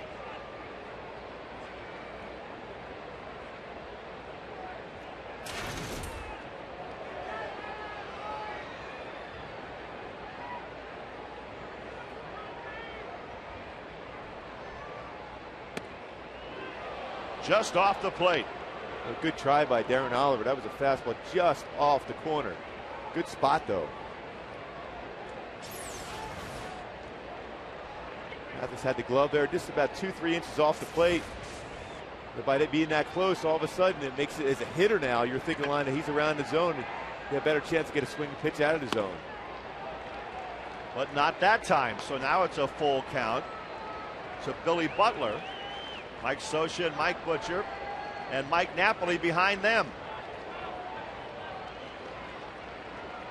Knapp DHing tonight, but he's very much in the game right now. 3-2 to Butler, who lines one towards center. Torrey Hunter to his left, comes up short on it, and the ball's off the wall. Guillen will be held at third. 1 run scores, and it's a double for Butler on a ball that just faded away from Torrey. Talked about Butler's ability to hit the ball to right center field, and he's on a hot streak. Those last 10 games hit .444. And with a fastball count out over the plate, kept his hands back. Ball just kept tailing away from Torrey Hunter. He had a good jump on it, unable to make the play, a double.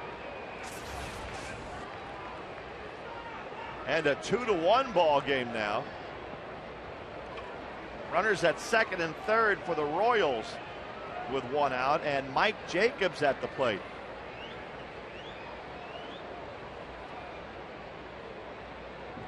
Now lefty against lefty.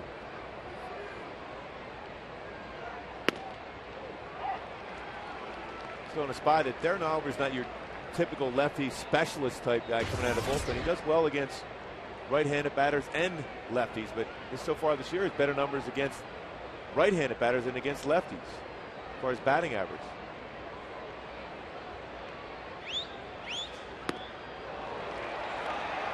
Ahead of Jacobs, 0-2.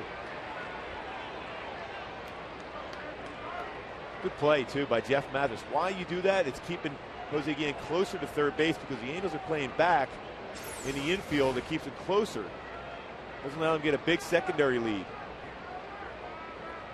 As long as you don't throw it into left field, it's a good play.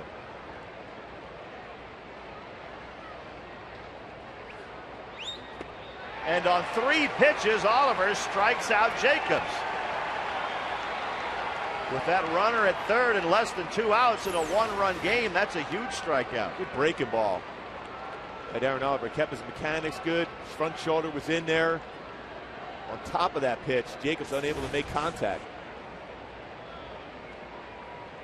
Now Butcher out there to talk to him quickly as Alberto Callaspo comes to the plate for the Royals. Well, they're giving him options here. There's an open base. Callaspo's been red hot. Got a great batting average coming to the game at .359. John Buck on deck. Also has a pretty good batting average going himself, but still, looking at Callaspo has been hot. Open base, make him swing at your pitch.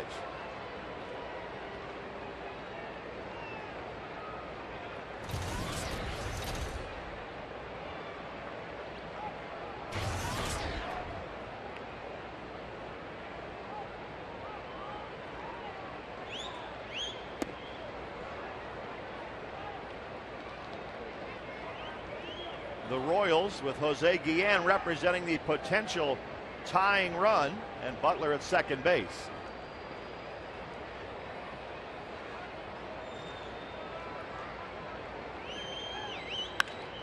In the air to center field. That sends Torrey Hunter back. The ball carried pretty well, but Torrey runs it down. And the Angels hang on to the lead after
Looks like a mighty refreshing treat there as we get ready for the bottom of the 6th at the Big A.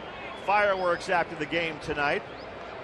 And a good ball game going on between the Angels and Royals. All in all, a great night to be at the ballpark. Kids all over the yard, enjoying it. It's been a good game so far. 2-1 here in the bottom of the 6th inning. And Mike Napoli leading off for the Angels.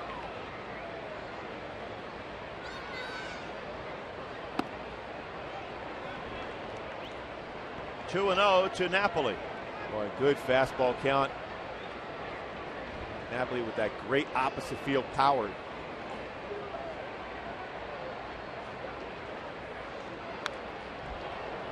Looked like he was trying to go that way too. Oh, he had a good swing.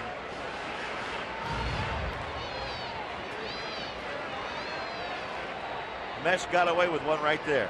Oh, he did. You can see it in his expression. A pitcher, when you do that, make a mistake, and you get away with it, you're like, take a deep breath. Now he's going to go with the slider on the outside corner.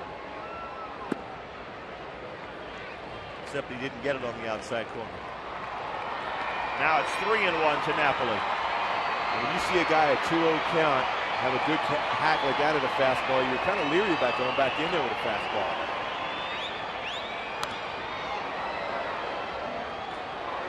Full count.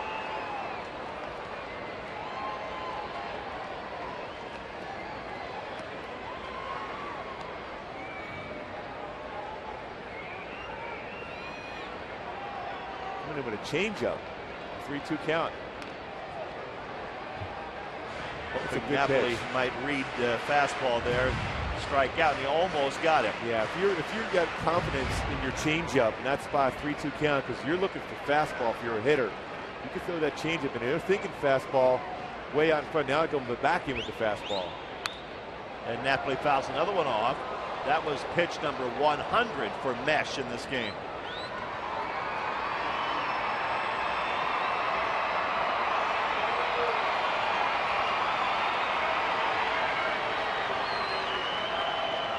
Back in with the fastball? No. Shook him off. And threw him a hanging breaking ball, but Napoli fouled that one away also.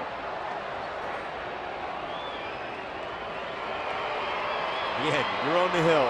You're throwing a fastball. The guy's fouling it straight back. You don't feel all that confident about going with the heater. Throwing that curveball. Then you come back in with a changeup. Napoli fouling off a lot of pitches in this at-bat. He wants to do everything but the kitchen sink at him right now. Yeah. And he's fouling off his good pitches, and when he makes a mistake, fouling him straight back. Back-to-back changeups for him. And another foul ball. That one is going to reach the seats. And that was an excellent pitch by Mesh, too. Napoli out in front, but so strong, was able to fight it off, stay alive. 10 pitches this at bat already for Napoli. Fighting off some good ones and just missing some mistakes. Now going with a fastball on the outside corner. And a called third strike. Napoli doesn't like that call from Brian Gorman. It was quite an at-bat, but when he finally went down, he didn't get a swing. Fastball, buck set on the outside part of the plate, maybe an inch or two off the corner. That was a pretty good sequence, good battle between the two of them right there, Mesh and Napoli. Mesh just hit the corner, gets the strikeout. On the 11th pitch of the at-bat, he got him. Now Juan Rivera.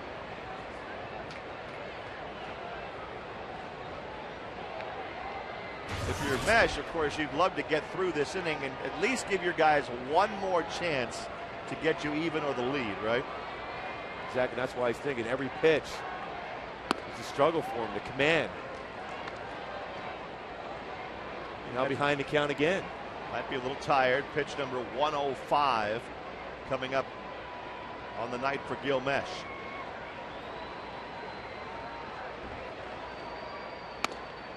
And now 3-0 to Rivera. Juan Rivera has swung a lot of 3-0 pitches. He has the green light. He wants to be up. If you're going to swing at a 3-0 pitch, you want to get a good fastball and drive it. What a time for somebody to call the dugout. There's a line shot into right center field, and it's going to be a 3-0 hit for Juan Rivera. A stand-up double.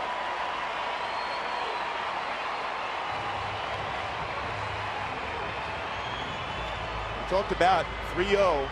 Some hitters like hitting that count, some don't. Juan Rivera has shown he likes to hack 3-0, and he got a pitch out over the strike zone, a fastball, and hit a double. Gets in scoring position. Fastball out over the plate, allow you to get your arms extended and hit that ball hard to right center field for a double. So the Angels with just a 1-run lead as Ron Mayhay gets ready in the bullpen for Kansas City.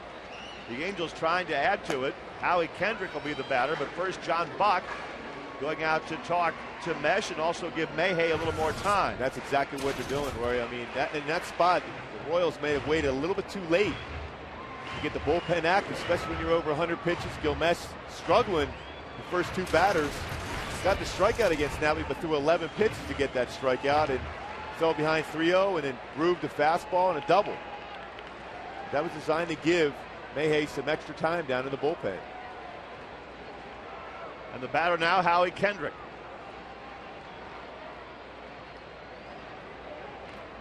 Who was trying to bunt, but fouls it away. You'd have to think Howie probably did that on his own, trying to bunt for a hit, wouldn't you? In that spot, definitely, because you don't want to give up an out. At this point, we already have one out with a man on second. Howie last at bat, Tim Salmon was in there, squared up that fastball on the outside part of the plate, hit it hard in the right field.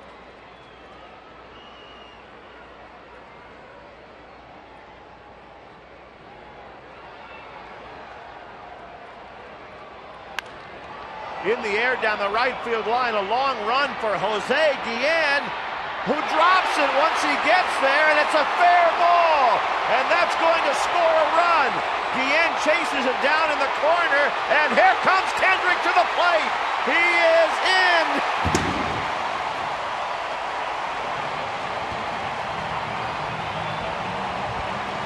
Well, we don't want to call it an inside the park home run just yet.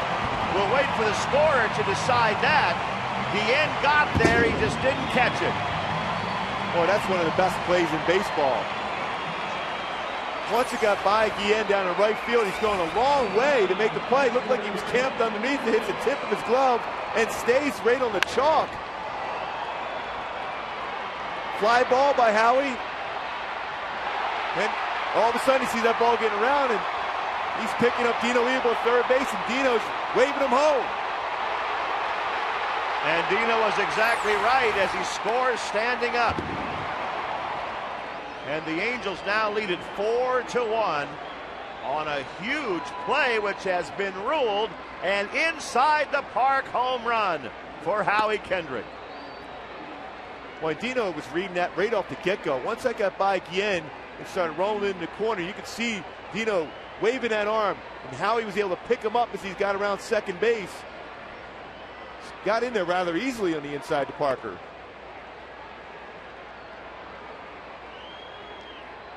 And Guillen, who has been out there in right field in this ballpark plenty of times, you know he feels, how did I miss that one? Off the end of the bat, rolled slowly down to Callaspo at second, 2 outs. That's the worst feeling in the world for an outfielder, and a great feeling, of course, for Kendrick. Because if Guillen catches that fly ball, the Angels don't score in this inning. And he was underneath it, too. Just got off his glove. As he's almost looked like he was looking to figure out where the wall was down the right field line as he got closer to the warning track. Ironically, he wasn't really that close to the wall. The batter now, Sean Figgins. Well, it all depends on your perspective, I guess. If you're Howie, you're saying, hey, that's an inside the park home run. And certainly if you're Gil Mesh, you're saying that play has to be made. Exactly. And that spot there, too, Juan Rivera was halfway between second and third. He's going to have to go back to second. Instead, to get 2 runs out of it.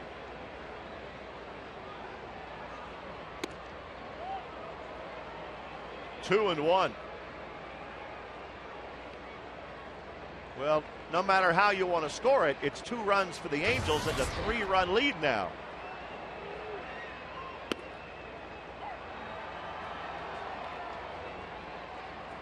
Two and 2 to Figgins.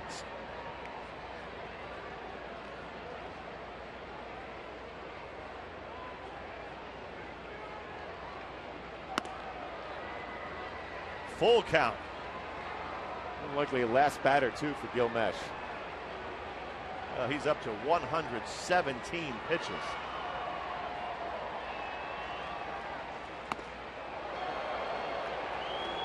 And now missing by enough to make you think he's fatigued.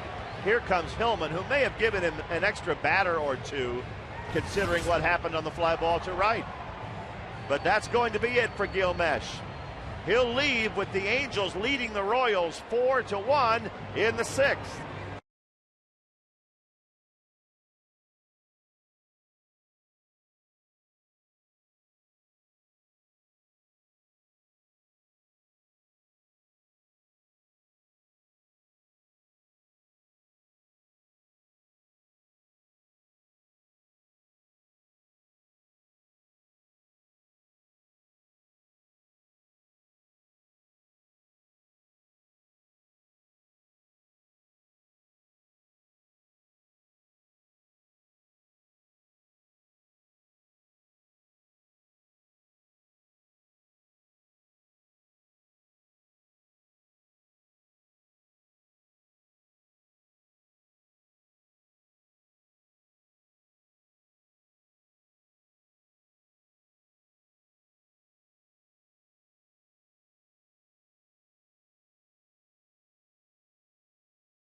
Needs something to turn us around. Now, the Royals have had a lot of things going right.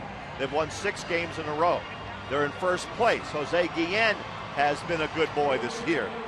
Now, that could turn out to be a big play for them. Well, especially for a club that hasn't won in quite some time. And that's what you need. You look around this club, not a lot of veterans.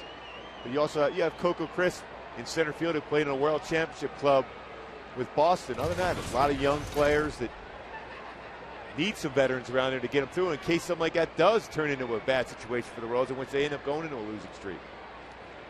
Ron Mayhay now pitching for Kansas City, and Meiser is Turris at the plate for the Angels.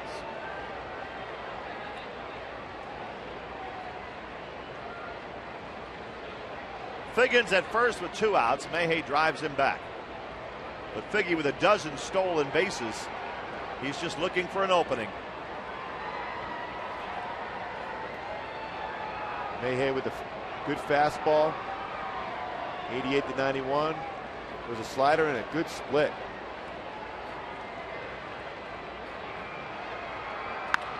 Up the middle and into center field.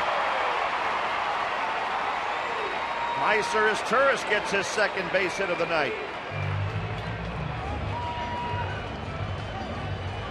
That is the first inside the park home run by an Angel since Gary Matthews in 07.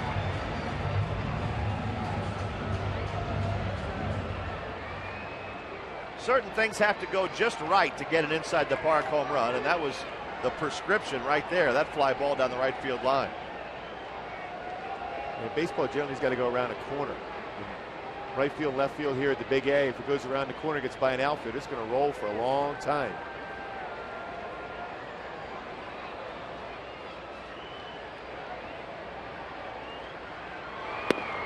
Plus, you had Howie able to run the whole time that ball was in the air, which was quite a while. And when Guillen got over there and didn't catch it, he was running the wrong way to go try and get it. And Howie did a great job of picking up Dino Evil third base before he even got to the second base bag. So there was no slowdown for Howie once he got around first base and started going. 0-1 to Bobby Abreu.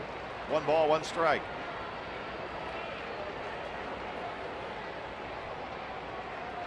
Ron Mayhay, a veteran left-hander.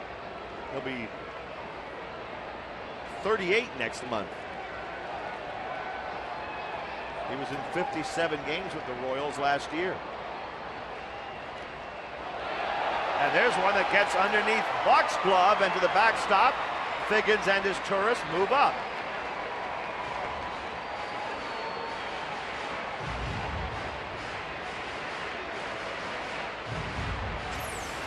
The ruling is a wild pitch charged to Mayhay.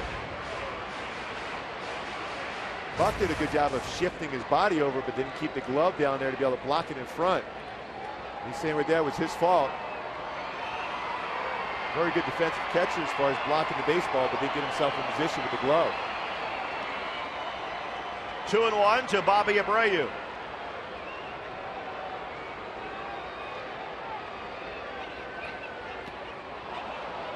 Good breaking ball by Mayhay in the dirt there. Had Bobby way out in front. 2-2 to Abreu.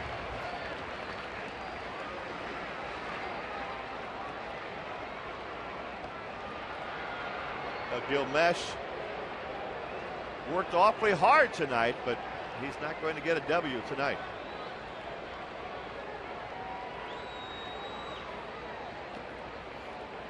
Full count to Abreu.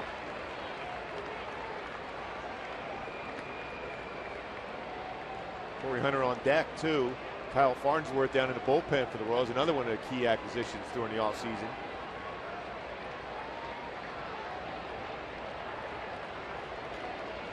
And the 3-2 pitch to Bobby Abreu is called for a third strike. But the Angels inside the park, home run by Howie Kendrick.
It's 4-1 Angels as we move to the top of the 7th inning. Howie Kendrick given credit for an inside the park home run. And the batter, John Buck, for the Royals, leading off the 7th. Hits a fly ball down the right field line. Abreu goes over. That was over the exact same play. If you didn't catch that, it's a home run. Tonight's Land Rover extraordinary play was the home run by Kendrick. Jose Guillen says, I've got it. It hit him in the glove, but he didn't have it. And then it was a long way to go get it. Standing up. inside the park home run.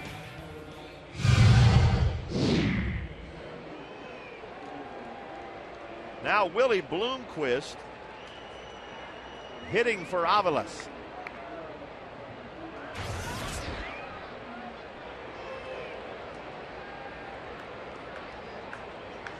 Pretty good numbers at 377. And he fouls the first pitch from Darren Oliver back into the seats.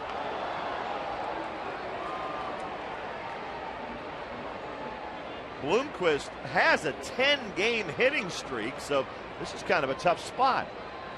This could be his only at-bat.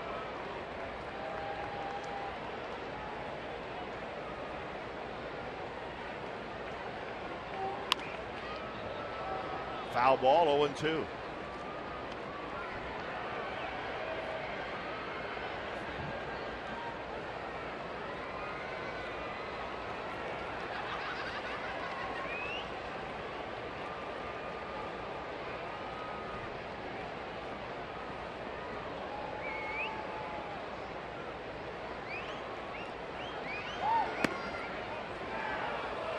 Oliver just missed with that one. Scioscia's not so sure he missed at all. Good spot, especially ahead of the count 0-2.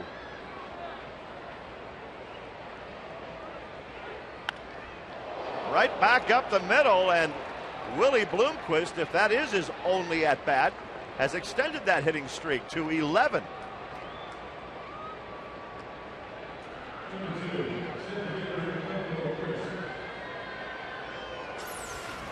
Fastball against Bloomquist up the middle. Oliver thought he had it.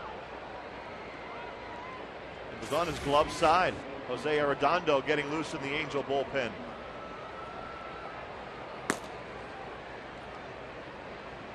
And the batter, Coco Crisp, for the Royals.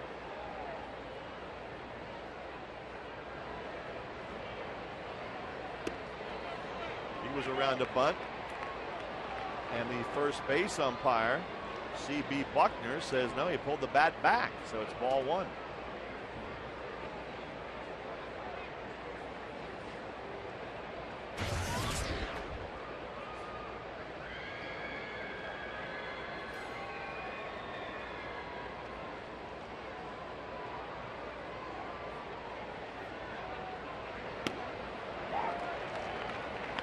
One ball, one strike to Coco Crisp.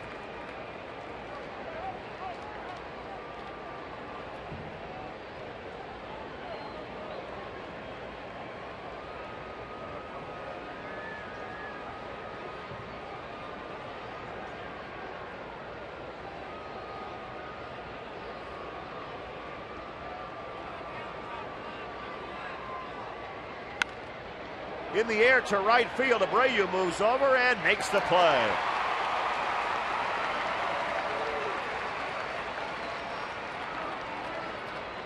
Two outs in the seventh.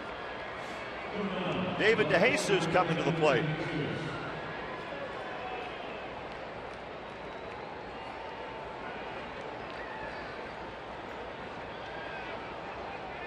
Bloomquist at first base with two outs. DeJesus walked in the sixth and scored the only Royals run tonight.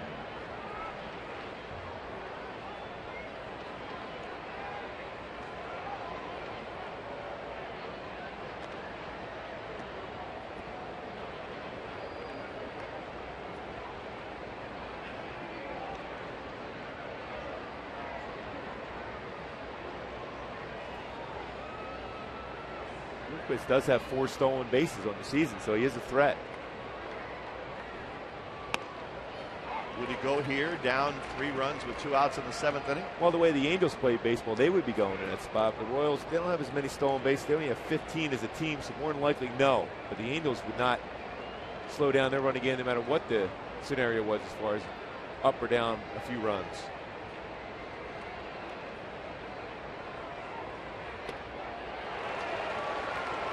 And Oliver ahead on the count to DeJesus, 0-2.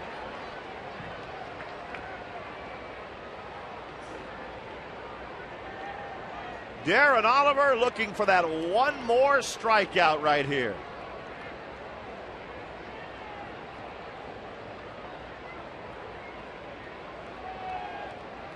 but first a throw to first base. See a left-handed batter swinging at your breaking pitch that far out of the zone. I'm thinking lines, let me try to throw this a little bit even further out, see if we'll swing it that way. Get strikeout number 1,000. He gets it. That's 1,000 strikeouts for Darren Oliver. And the 7th inning stretch at the Big A.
Lord Charles by Matt Palmer in the outside corner gets the strikeout. Then Milt Gilmes, another curveball.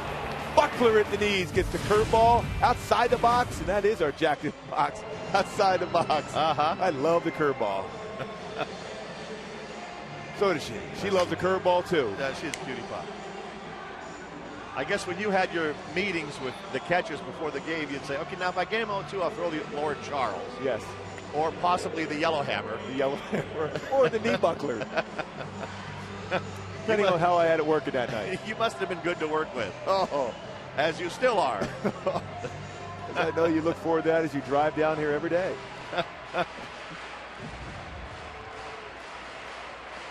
Well, the 7th inning stretch, obviously a success here at the Big A tonight. The Angels leading the Royals 4-1.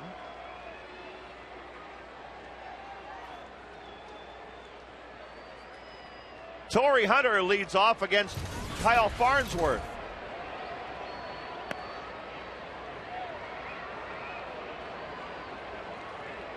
Farnsworth's 0-3 with a very high earned run average through 10 games.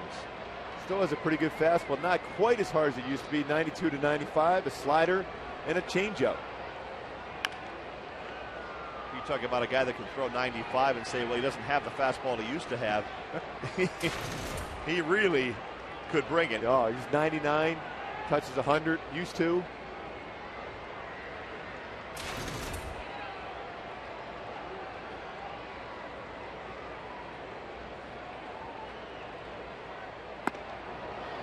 That was a good fastball there, registering 96. Especially when it's up in the strike zone. And hitters see that ball, and they always go after that fastball, but when it's up above the letters, almost impossible to be able to hit.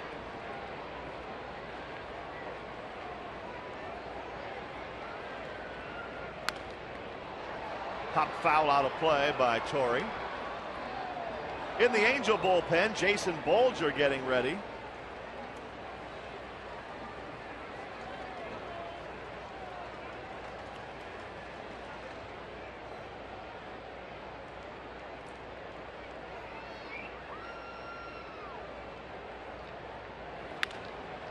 Torrey grounds one to third base. Good play by Tien to get him.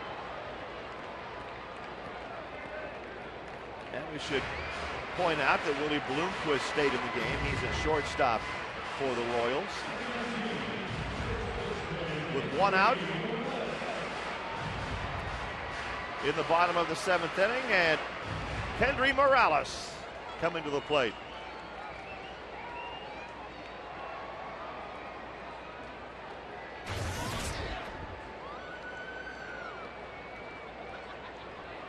Kendry went down swinging last time up.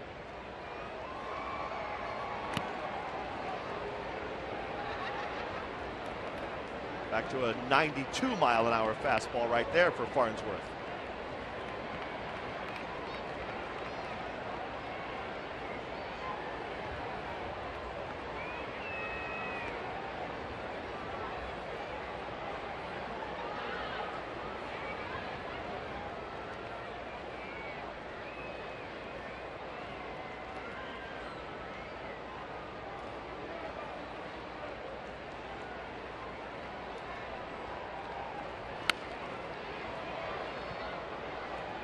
Oh, 2 the count.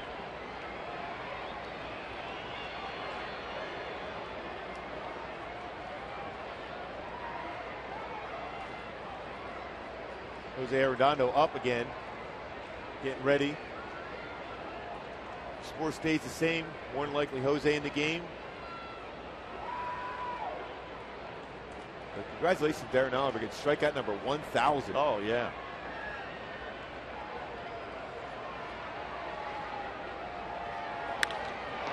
A line shot to right, caught by Guillen. That takes care of Morales. Angel fans, Fox Sports West is now on Twitter. Follow us at twitter.com Fox Sports West to receive breaking news and updates on your favorite SoCal teams. And interesting stories from Rory Marcus. I'm sure you're helping everyone out. You're an interesting guy. And just some random thoughts from Gooby so you can keep track of what's going through his head on a moment-by-moment basis. Good luck with that. It's always good to get Gooby's unique perspective on the everyday parts of life. Then you go to rest easily at night. 0-1 to Mike Napoli.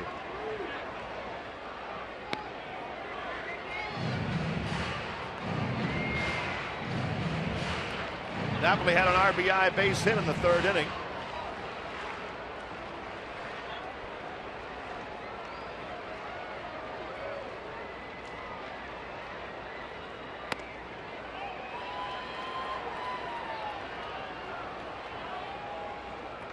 Two and one. Take tonight, for example. Later on, when the fireworks start, you'll be able to find out what Gooby's thinking as he's looking at them. There's a ground ball up the middle for Napoli.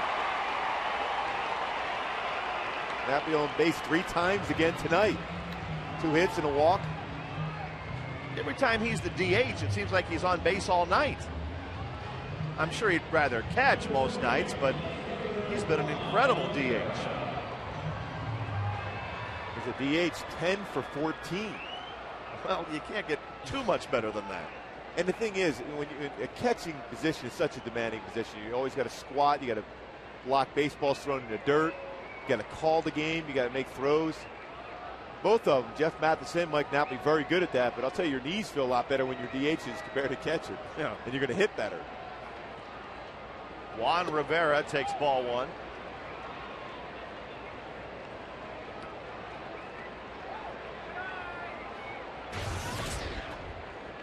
Napoli's way too young, though, to be a full-time DH. No, but once Vladimir Guerrero comes back in that equation and he'll come back in that DH role, that'll be taken away.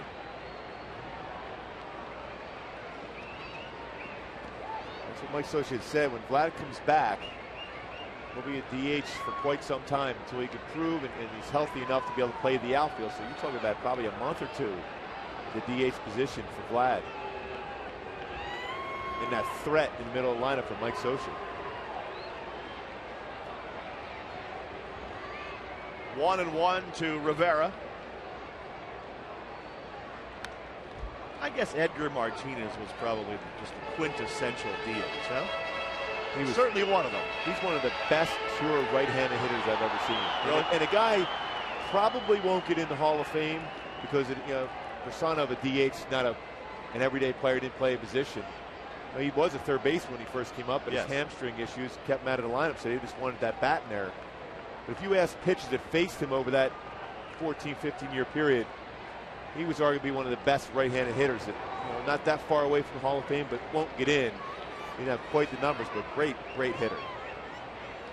If you were out there on the mound facing him in his prime, he felt like a Hall of Famer, didn't he? Yep. Talking about when Napoli's ability to drive the other way, Edgar Martinez could hit the ball to right center with the best of them. On the ground to first base, and that'll be it for Rivera and the Angels in the 7th inning. The Angels lead 4-1 after 7.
Now the Home Depot doing more on defense. Sometimes you can get that job done at home sitting down. And Figgins sat down as he caught that line drive. Coco Chris says, oh, I thought I had a hit. Home Depot doing more on defense. It's that reactionary position.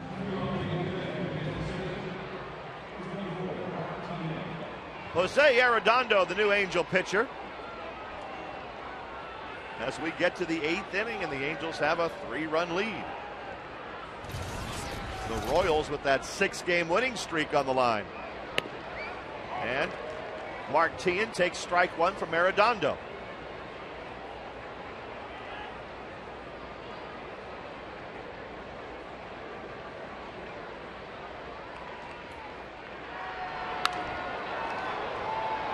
No balls, 2 strikes to Tian. And now that spot to be able to throw to split after back-to-back fastballs, 91-92.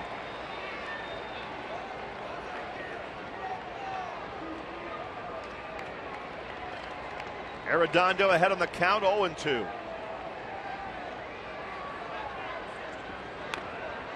Tian stays alive.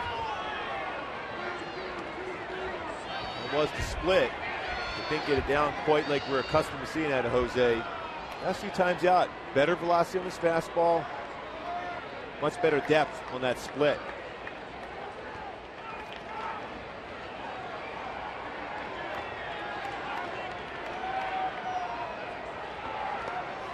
That one was in the dirt.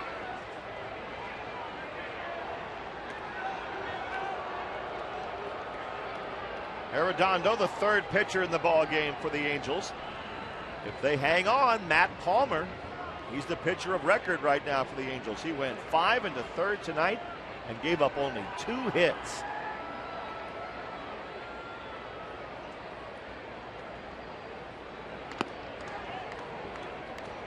2-2 to Tian.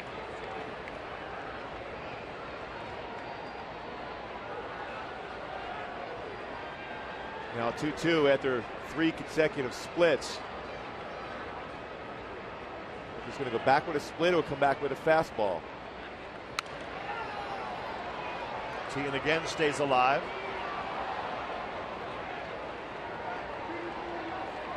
Jose Arredondo, 25 years old. Had a breakthrough year last year.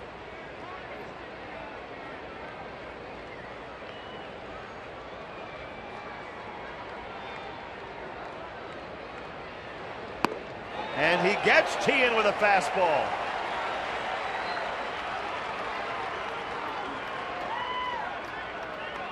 Kids, have you ever wanted to run the show at an Angels game? Now you can by entering the 7th annual Kids Run the Show sweepstakes presented by California Pizza Kitchen and Albertsons.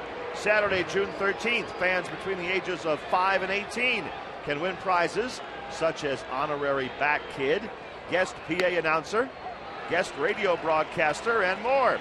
Postmark your entries by May 24th. Entry forms are available at Angel Stadium.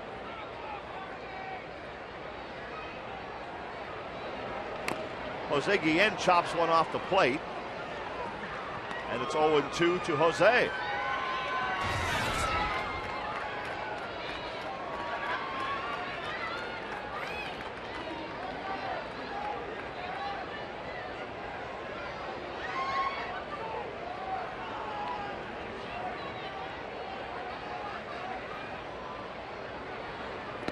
We mentioned earlier how Jose's always had that great arm in the outfield.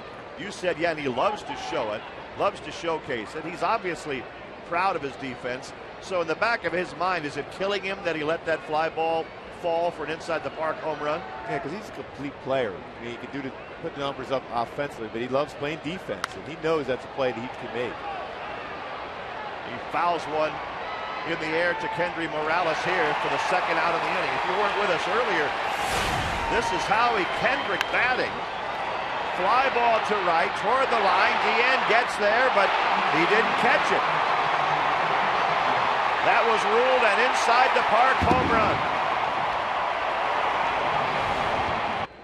The old adage is you got to look that baseball into your glove. Just took his eye off at the very end and hit the end of his glove and rolled down the line, and easy inside the Parker for Howie. Billy Butler at the plate.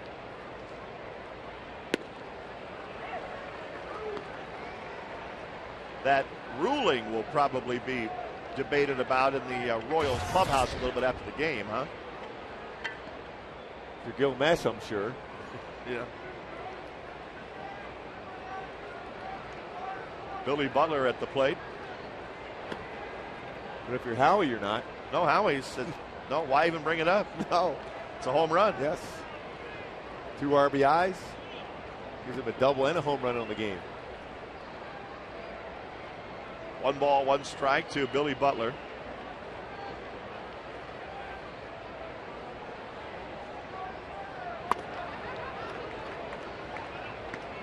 Two and one.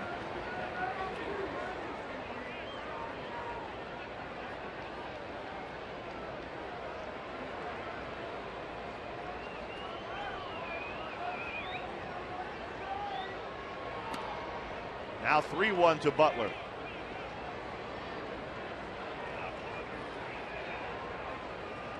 Spot now for Jose. You just got to go right after with a fastball. Billy Butler can hit. You got to challenge him. You're up by 3 runs. Jacob on deck, who has a lot of power. 3-2.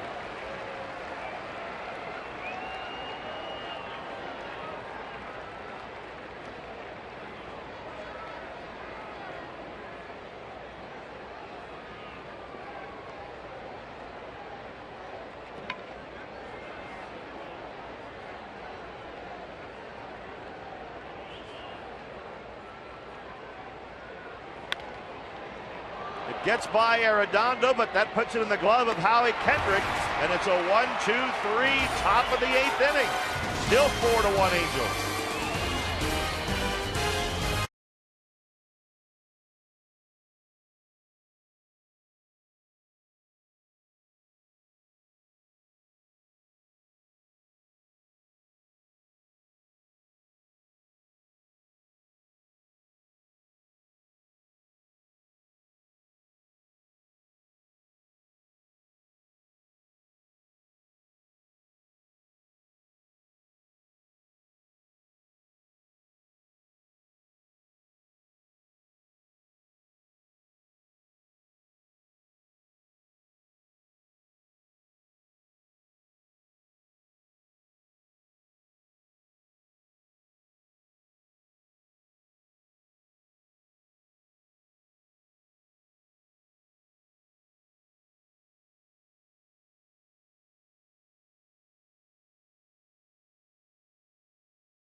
I don't know about you, Gooby, but I'm in a state of shock to see Billy Mack texting. Well, I think he wants to find out all the scores around baseball. You may be before right. he goes on. Yes. For Angels Live after the game. Absolutely right. Howie Kendrick leading off the bottom of the 8th inning. It was Howie that had that inside the park home run.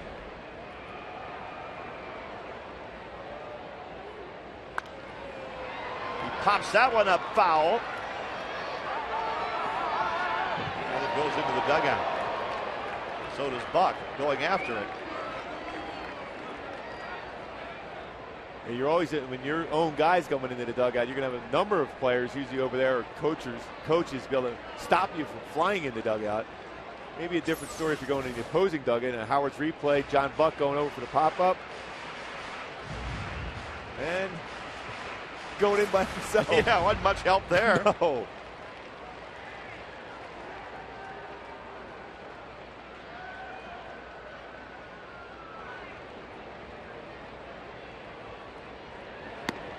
Good breaking ball.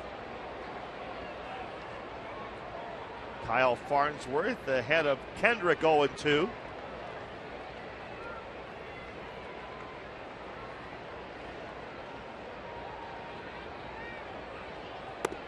And strikes him out. That's the first out in the bottom of the 8th inning. Now Jeff Mathis coming to the plate, and if you've always wanted to meet Jeff, you can do it at the AT&T store located at 2219 Park Avenue in Tustin tomorrow. Jeff will be there signing autographs from 11:30 to 1. Stop by to meet Jeff, pick up some cool Angel prizes, all courtesy of AT&T tomorrow in Tustin at 11:30.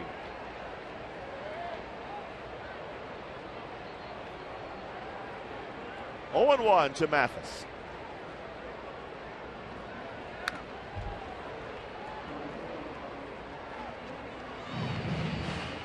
A nice job by Jeff Mathis behind the plate once again. Calling a solid game, framing pitches. Team ERA when he's behind the plate, coming in the game at 3.75 when he's catching. Going to go down the night with, so far, with only 1 run through 8 innings. So good defensively. Farnsworth strikes him out with a 96-mile-an-hour fastball.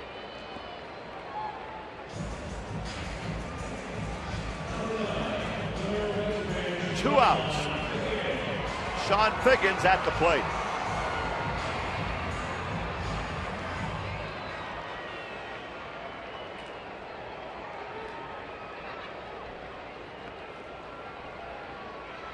Figgy's 0 for 3 with a walk tonight.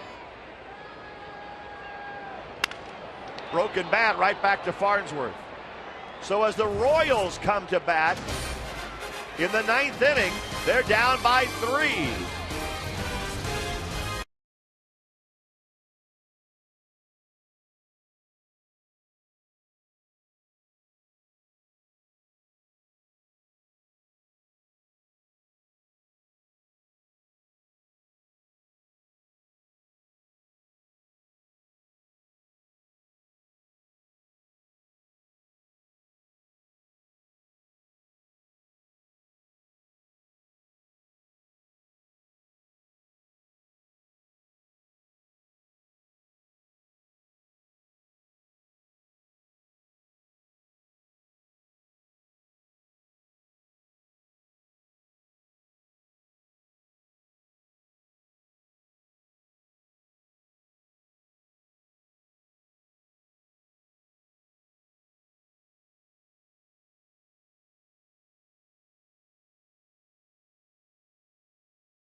Del Taco.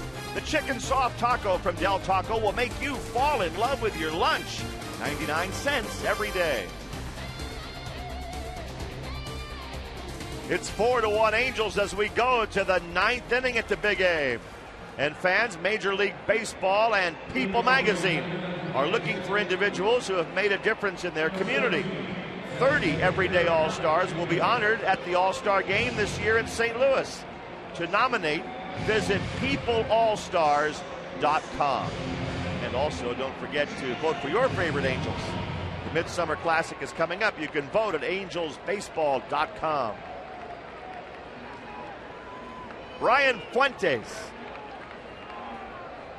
looking for the save here. A 3-run lead as we get to the 9th inning. Fuentes has 7 saves. He's blown a couple and has an 0-2 record. Mike Jacobs leads off for Kansas City.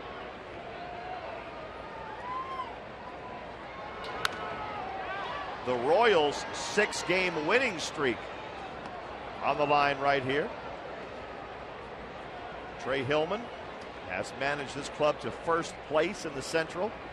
Mike Soch has held the Angels together, and if they win this game, the Angels will be back to the 500 mark. A win tonight would put them at 14-14.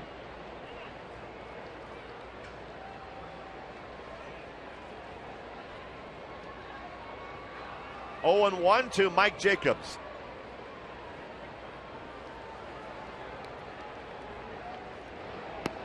Good breaking ball by Fuentes. Yeah, the key for Brian is not overthrow that breaking ball. When he does that, it becomes more of a slurve and it goes way out of the zone. Too much break.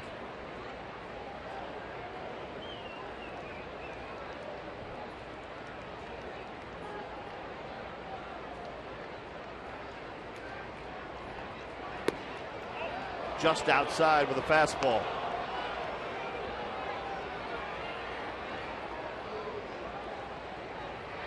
One and two.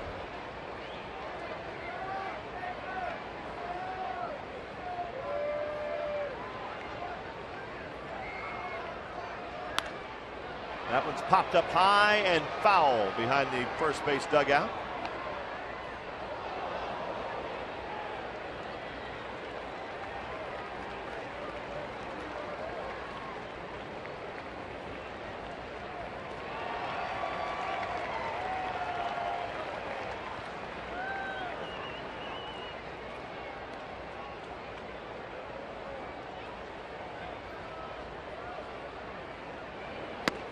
He got him.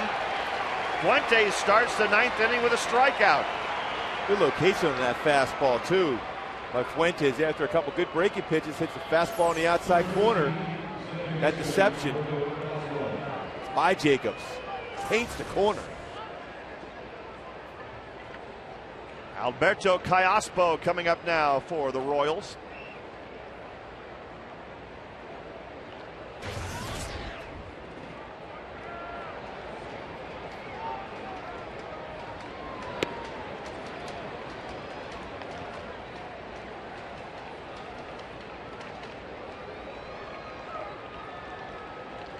This is just the first game in a 3-game series between the Angels and Royals. 2-0 to Callaspo. And after the 3 with the Royals, the Red Sox visit the Big A.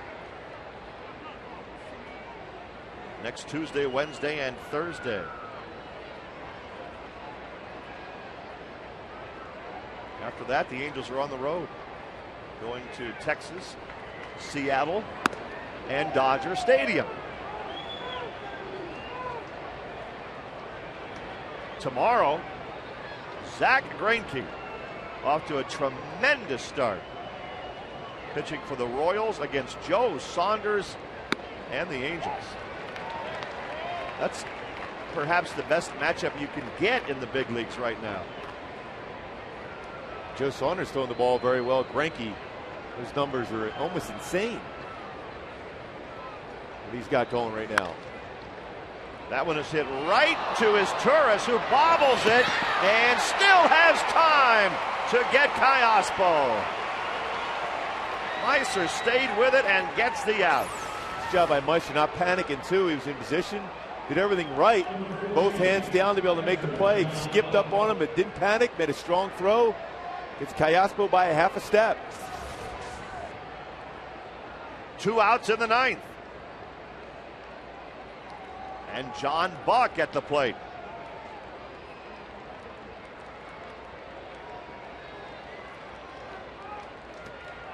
Half swing, strike 1.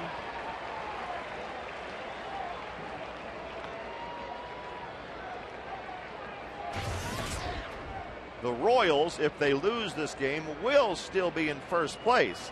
They came in 3 games up in the Central, leading Detroit by 3. And there's strike 2 to Buck, so the Royals are down to their last strike in this one.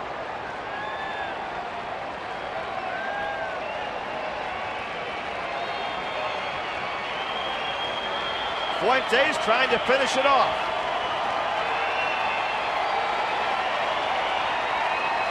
And Bryan comes back 0-2.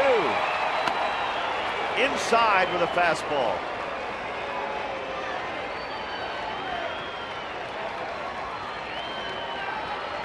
The Angel fans standing, cheering for the final out of the ball game. And there it is. Fuentes gets the save. Matt Palmer gets the win. The Royals' 6-game winning streak is over. Just another Halo victory. Boy, and the Angels back to 500 right now. Another well-pitched ball game. Howie